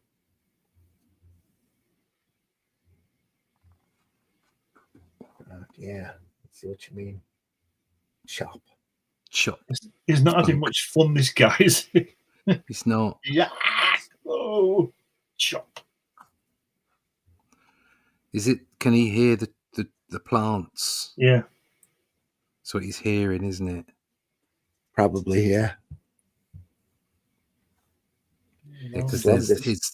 it's singing and everything. They're like beautiful music, and then when the gardener comes in and chops stuff up, they scream. Yeah. That's a great shot at the top, isn't it? When he's got that blanket over his legs, Yeah, his knees, yeah. isn't that great? The draping there. Yeah. Yeah. Again, really heavy drape. That's just brilliant.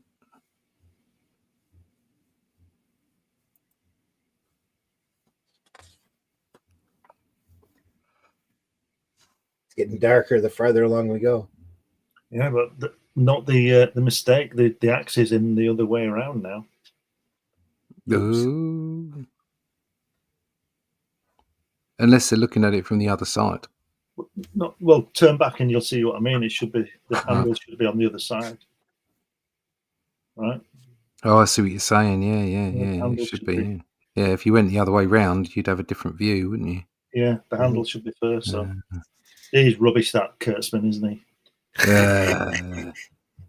Yeah. He's so smart changing the camera angle. You didn't think we'd notice. nobody cares. No, it's a comic. Hey, he's It's changed walked again. over the tree again. Yeah. Crash. Chop, chop. No, look at that crash. Look at that face on the top right there. Don't. Look at that. It's fantastic. Great. It's like Eisner, isn't it? So Very much expression. so. Yeah. And that center panel, you can see Erie in there, can't you? You know, the Sure guy, the 'Cause- bolt guy. Uncle Creepy. Yeah. It's right there. Yeah. Bandage. And it- down, up. Again, that's got a lot of Ditko look to it. Yeah. Look at that bandage on the tree.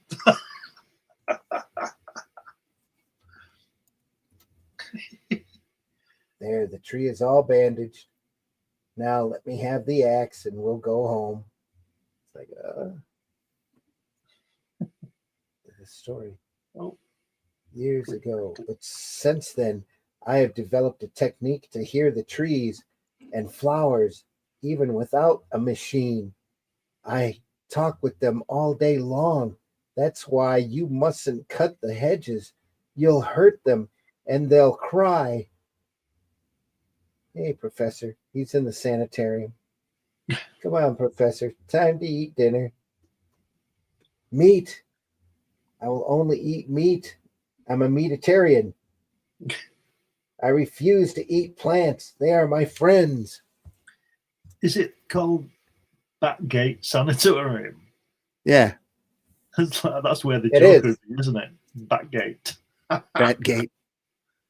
Is it Arkham Asylum? Formerly Arkham Asylum. Precursor to Arkham. Look at that. It's fantastic, isn't it? It is. So much fun. Look at the gritted teeth there. Just Yeah. what an expression. I have an incredibly large hand.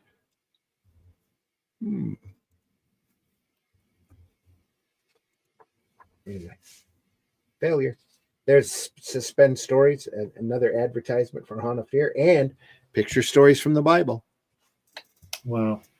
that originated EC to start with. We're throbbing again. Sorry.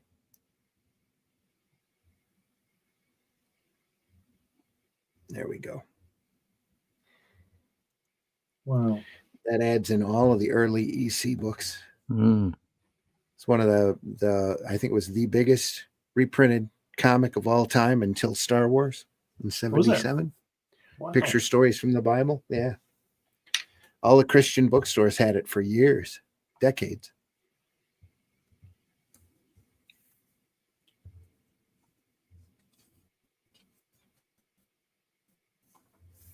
You can't find copies of it hardly anywhere. This is Harrison, like what Charles was talking about. Yeah. Harry Harrison. Oh, Machine We're going to from stop nowhere. there. We are at 1:40. We can finish off this issue if we need to. What do you think? Huh? Um, 40? Okay, either What? way. Is my clock wrong? I'm My on counter says 1:40. Yeah. Oh, Mine's right. We- I was looking at the time. 11:45. Yeah, it's 45. We started about 5-6 minutes late. Right.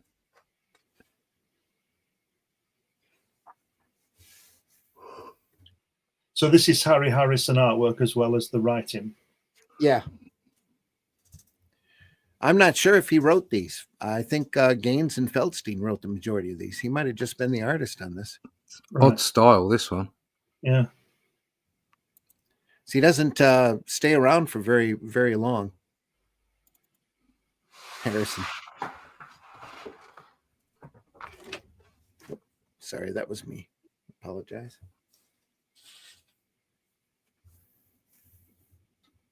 We can keep it moving. Pretty Yeah, there's standard story. Yeah, there's no blacks in it, is there? No spotted blacks, really. No, Exactly. Yeah. very light. Little Except the odd one. spaceship. Yeah.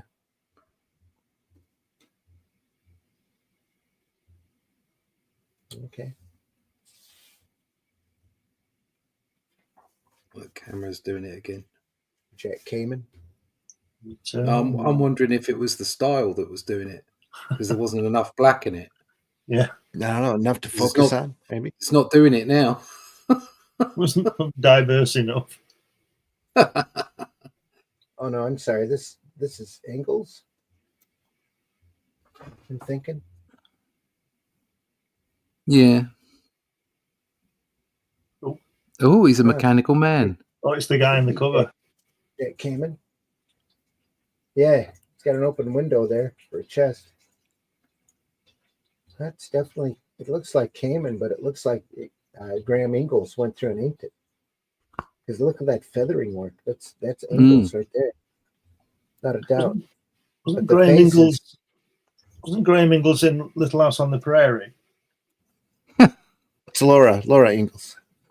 He had one of those little dresses on. That's his mom. Yeah. Wow.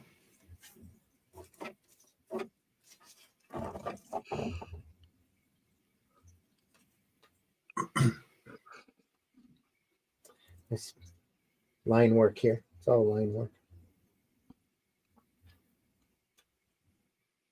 That's definitely Ingalls, and that's definitely Jack Kamen here. At least it looks a lot like him. Maybe the two of them did the story together. That's a nice shot on the first page, the last panel with that shadow over that bottle. Yeah. That's really nice, that. This guy needs a pipe. He does. He needs a pipe, and then later on, he needs a skin-tight blue suit with a 4 on the chest.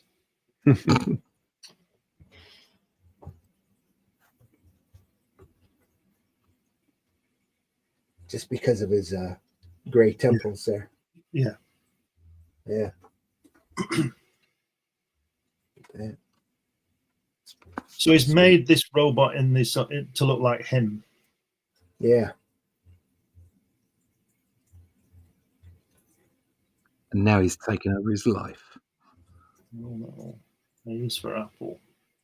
That's always the danger, though, isn't it? Yeah. AI. Exactly.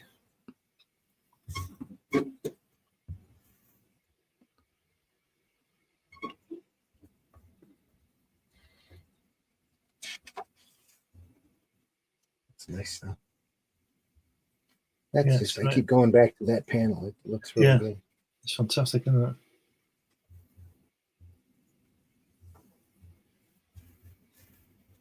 Well, that's a nice angle. Inking on it isn't as good as the other stuff, but it still works. Interesting explosion here. Look at the speech bubble going all the way through it. Yeah, the tail. Yeah.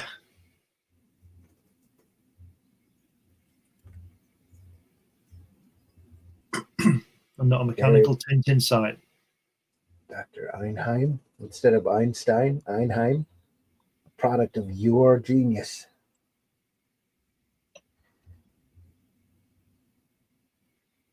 His greatest triumphs are still before us. Defense against the atom bomb, then atomic power to make the world a paradise for all men, rich and poor, a dream of mankind eventually to come true, thanks to him. His arm's That's a where little the- short on that where the first page. story- Yeah. On the, Where up here? where you on the where your finger was there, that arm where he's holding his face in the centre on the first page, there, little short his arm. Yeah. Yeah, especially compared to that arm. Yeah. Judge.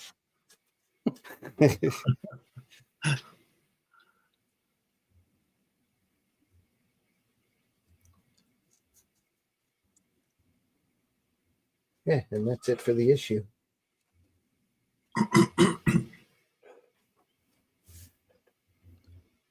Good Lord.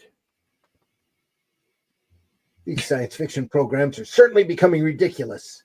Oh no, he's come through the window. It's those Martians again. It's always Martians. They've got 4 arms as well. Yeah. Really skinny arms. He's got a little Jacob's ladder thing working between his antenna, too. Mm. And by the looks of it, no eyelids. No way to blink. Yeah. Yeah, they remind me of Wood's the Mars Attacks cards. Yeah. Oh, yeah. Yep.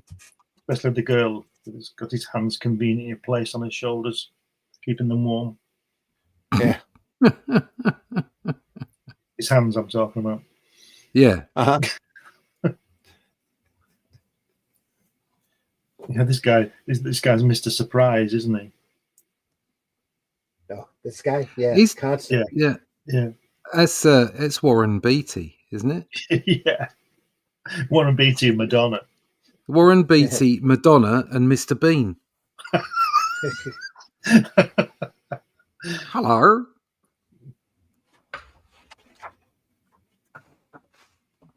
This cover with the new style logo repeats the same theme that had proved popular with EC readers: the invasion and destruction of the Earth by creatures from space.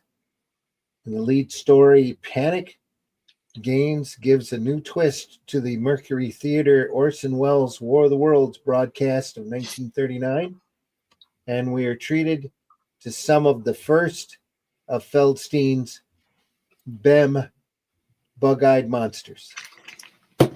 Yeah. We'll get more into that next week. It's a good place to stop. Yeah.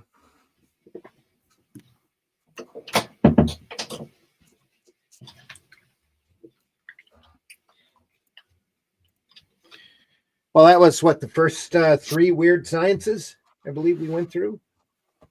Wow. One.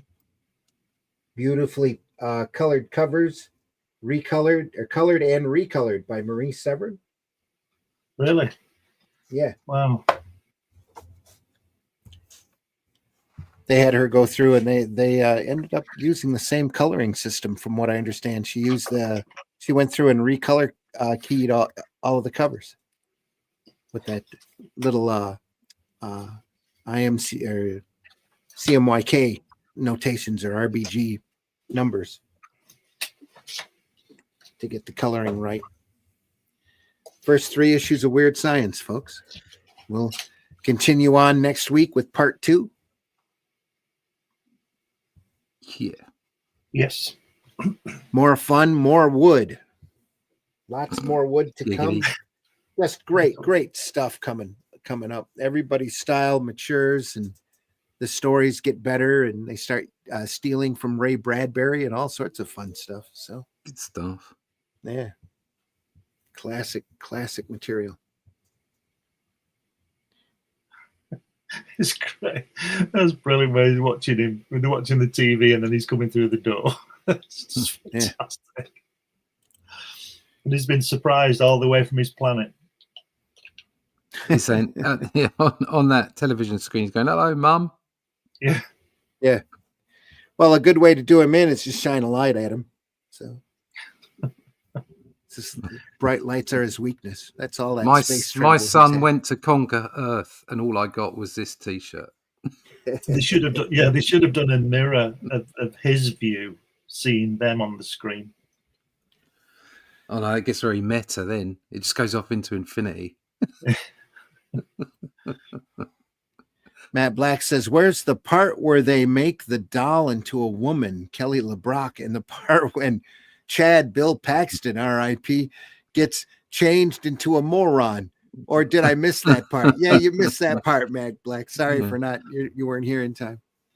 This is the comic that inspired the movie, but the movie isn't anything like the comic. So. All right, folks, we're really glad you stopped by. That's, like I said, that's the first 3 issues of Weird Science. We'll go through more next week. Cool. As the world just gets crazier.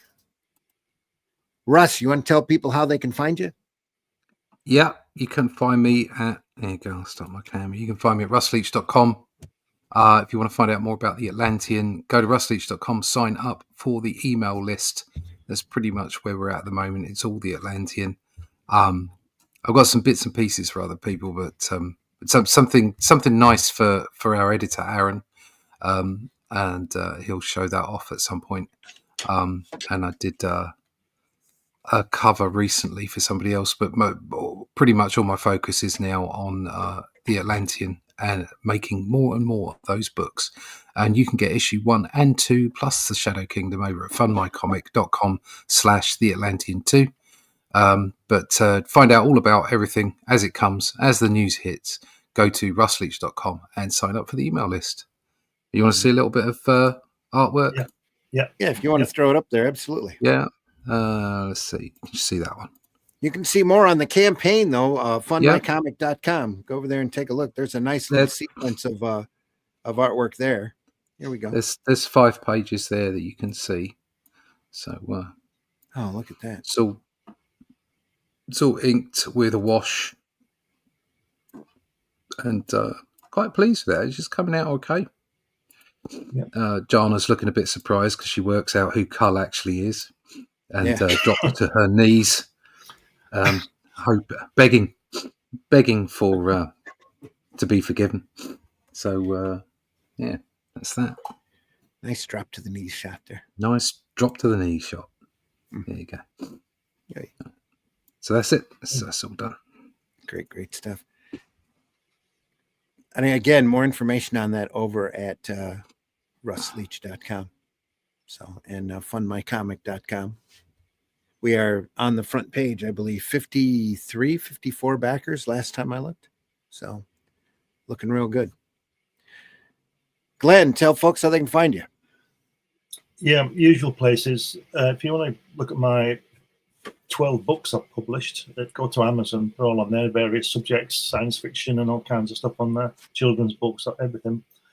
But if you just put my name in Google, you'll find something, with what I do and everything. So just basically Amazon and Google, just put my name in and you'll find it.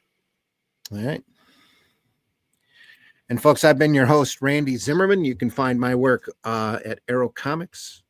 Look around. If you can check me out on Amazon or Barnes & Noble. Get the copies of The Atlantean or Shadow Kingdom. Pretty soon we'll have an Arrow Comics store as soon as I find the time to be able to put it up there on Fund My Comic, where some of the other works that I've done will be available. I've been doing this for quite a while, so there's a lot of stuff to show you. My next convention's the Grand Rapids Con in Kalamazoo in April here in Michigan. So if you get a chance to stop by and let me know that you saw this podcast, I'll give you a free Arrow comic just for stopping in. Appreciate you very much for stopping by. We all do. Mm-hmm. We do this because we love looking at this material. It inspires us. It's definitely the majority of the work we see is just awe-inspiring for us. We love sequential artwork in all of its forms and all of its genres. And we've been doing this for a couple years now. We are archived over at Russ's Comic Book Black Belt YouTube channel, my Randy Zim YouTube channel, but also over at the Indie Comics Network YouTube channel that has a very extensive archive, as well as a lot of other programming. You get in there and nose around a little bit. There's a lot of stuff to watch, a lot of things to look at. We've covered a lot of material over the last few years. And we're really proud of the body of work that we've gathered. And we know the majority of our viewers, because who, especially on this side of the world, gets up at 5 a.m. to sit there and Fools. comic art. We deeply appreciate it when you do. But a lot of our viewers are after the fact, and we deeply appreciate you guys as well.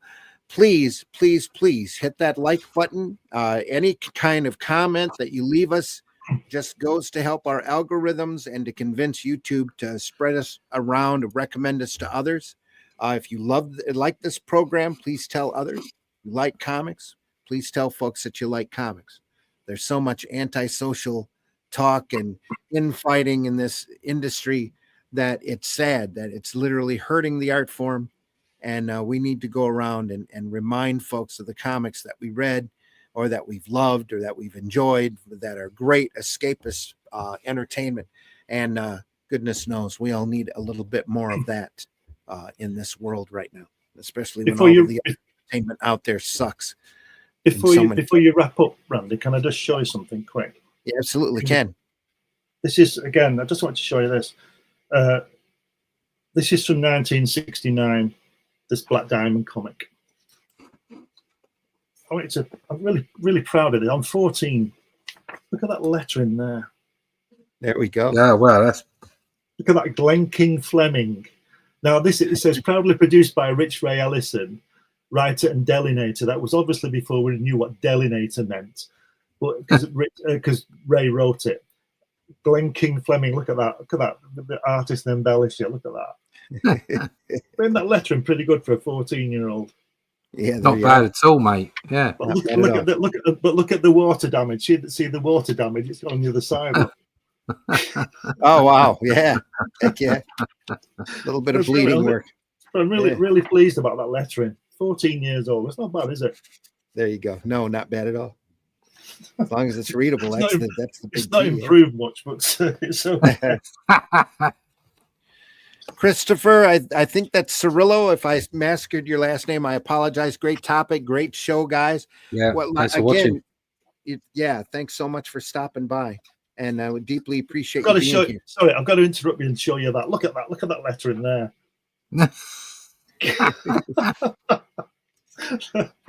Sorry, a lot of Marvel inspiration sitting right there. Just a bit. Yeah. Sorry about that. You misspelt discos. Yeah. Sure did. Again, folks, thanks so much for stopping by. Tell your friends, swing by more often. Go visit your local retailer because they can really use your help right now. And you never know the great stuff that you're going to find in those boxes, especially the ones maybe sitting on the floor, might have been there and ignored for years. Go through and take a look. There's so much great sequential artwork out there waiting for you to discover. If you've got something that you want us to look at, definitely let us know, and we'll take it under consideration. Take a look at our back catalog. We've covered a lot of things, and there's so much more material coming up. April will be dedicated to humor, probably looking at some great underground Freak Brothers material, whatever we can show on YouTube and not get into trouble with.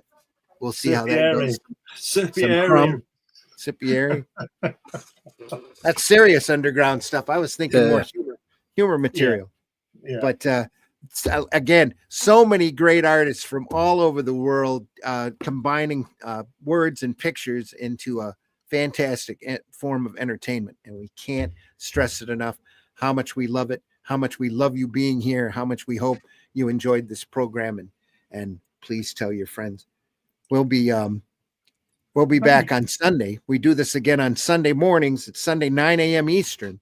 And on that show, we're going to be looking closer at Crime Does Not Pay, which is a fantastic crime comic series from the 50s. That was one of the main prompts and inspirations for the Comic Code Authority because it was so violent and sexist. And yay! Randy, would it be possible to do a sort of an X-rated thing on a special time or something to do so we can show the area and stuff? I think we might be able to get away with it artistic wise, but if we did, we would probably eventually somebody would complain and we'd get it slammed on YouTube. I'm almost positive we can do it on Rumble, but I'd have to check. and post it up over there, which I really wouldn't mind doing because there's so much really good old hardcore underground material. I would love to show up.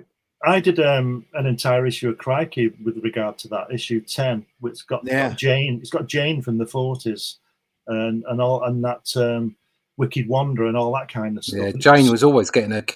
Yeah, by the end of the strip, she was always down to her undies, yeah. It's like Wicked Wanda and exactly, yeah. But Wicked Wonder was hand-painted by Ron Embleton, who did Stingray. Little Annie Fanny by Kurtzman and Elder in Playboy, just classic material. AXA always had them out, always. But every opportunity.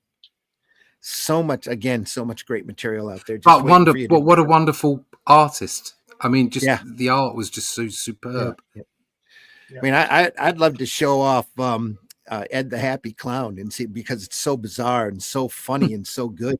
And so few people even know it exists anymore. That was in a Canadian black and white comic called Yummy Fur back in the great late 80s. What a great strip, though. I'd enjoy a Charles Burns day someday, but not sure if that would be too much for YouTube. Probably would be. You never know. Omaha the Cat Dancer by Reed Waller, too. Funny Animals soap opera involving strippers. It's very amazing work. That thing that Kirby did as well. Yeah. I got a copy of Spirit World and In the Mob that we should look at. Yeah. Absolutely. Great stuff. Folks, so much great things. Thanks again for stopping by. We do this every Friday morning at 5 a.m. for Comics by Night, every Sunday morning, and these are Eastern Standard Times, 5 a.m. So adjust your clocks accordingly. Sunday Funnies at 9 a.m. Eastern Time, where we look at some of the more unusual things. Like I said, Crime Does Not Pay is coming up again. This will be our third look at Crime Does Not Pay. And just some phenomenal, crazy, violent material there. Hope to see you then. Go look at our archives. Go visit your local retailers. Go visit Fund My Comic and look at our works. Hatch Annotated, the Atlantean campaign is raging over there. And we hope that you get a chance to read that and are entertained as well, because we love doing this stuff. This is why we're here. This is our passion. So, and again, tell your friends, we can't have enough watchers on this, and we're gaining more all the time. We're real excited about the climb we've seen in numbers, and especially in the after the fact numbers are going real well, and we're really happy that folks are out there finding us. So in the meantime, folks, have a great weekend. Take care of yourself, take care of each other, take care of your family, take care of your health. I'm still hacking and coughing and getting over a bad infection, but it is going away. So viral infection. So not that kind of infection, Russ. I knew what you were thinking. Anyway. Folks, thanks again for stopping by. We'll see you on the next one. See ya. Take care. It means you're a catcher, not a pitcher. Wait a minute. That wasn't what I wanted to run. What are we going to talk about? Let's talk about buttered sausage. It's not talking How many about shows have you done, Randy? So many. I just play over here at the end of the show. Take care, everyone. See you soon. Yeah, soon. Do widzenia. Ship my pants. Right here? Ship my pants, you're kidding. You can ship your pants right here. You hear that? I can ship my pants for free. Wow, I just may ship my pants. Yeah, ship your pants. Billy, you can ship your pants too. I can't wait to ship my pants, Dad. I just shipped my pants, and it's very convenient. Very convenient. I just shipped my drawers. I just shipped my nightie. I just shipped my bed. If you can't find what you're looking for in store, we'll find it at Kmart.com right now and ship it to you for free. In the time before Atlantis sank, when the lands of this world were savage and untamed, one man would claim his destiny, seizing his place as a king. After defending his throne and learning the devastating truth of the Serpent Kingdom and its deadly cults, King Kull in his right hand ruled the Spear Slayer, make a solemn vow to hunt down and destroy the hidden empire of these serpent demons. These are the tales of those journeys. This is the Atlantean. Tales inspired by the brilliance of Robert E. Howard, featuring his first barbarian characters as introduced in the pages of his classic tale, The Shadow Kingdom.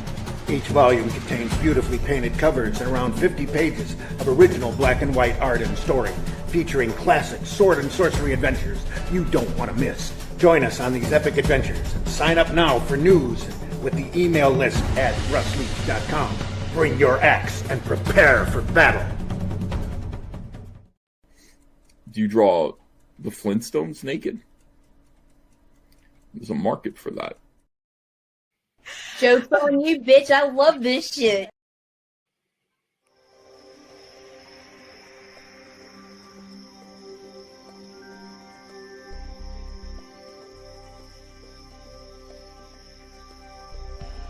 What was that?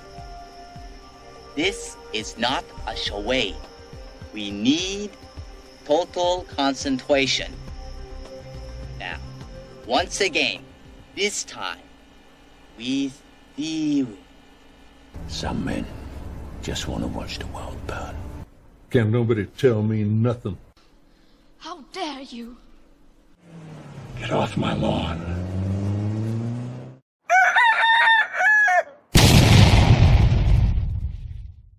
Type of holes people prefer. Donut holes or Hardy's new biscuit holes? B-hole. Yeah. The B-hole has it over the A-hole for sure. Why? What do you like about it? The A-hole seems kind of small. It's great. I just don't like the A-holes. B-holes are tasty and flavorful. The A-hole is nasty. A-hole tastes funny. I guess I'm just kind of a B-hole kind of guy. Introducing biscuit holes with icing. The best kind of holes money can buy. New at Hardee's. Absolutely.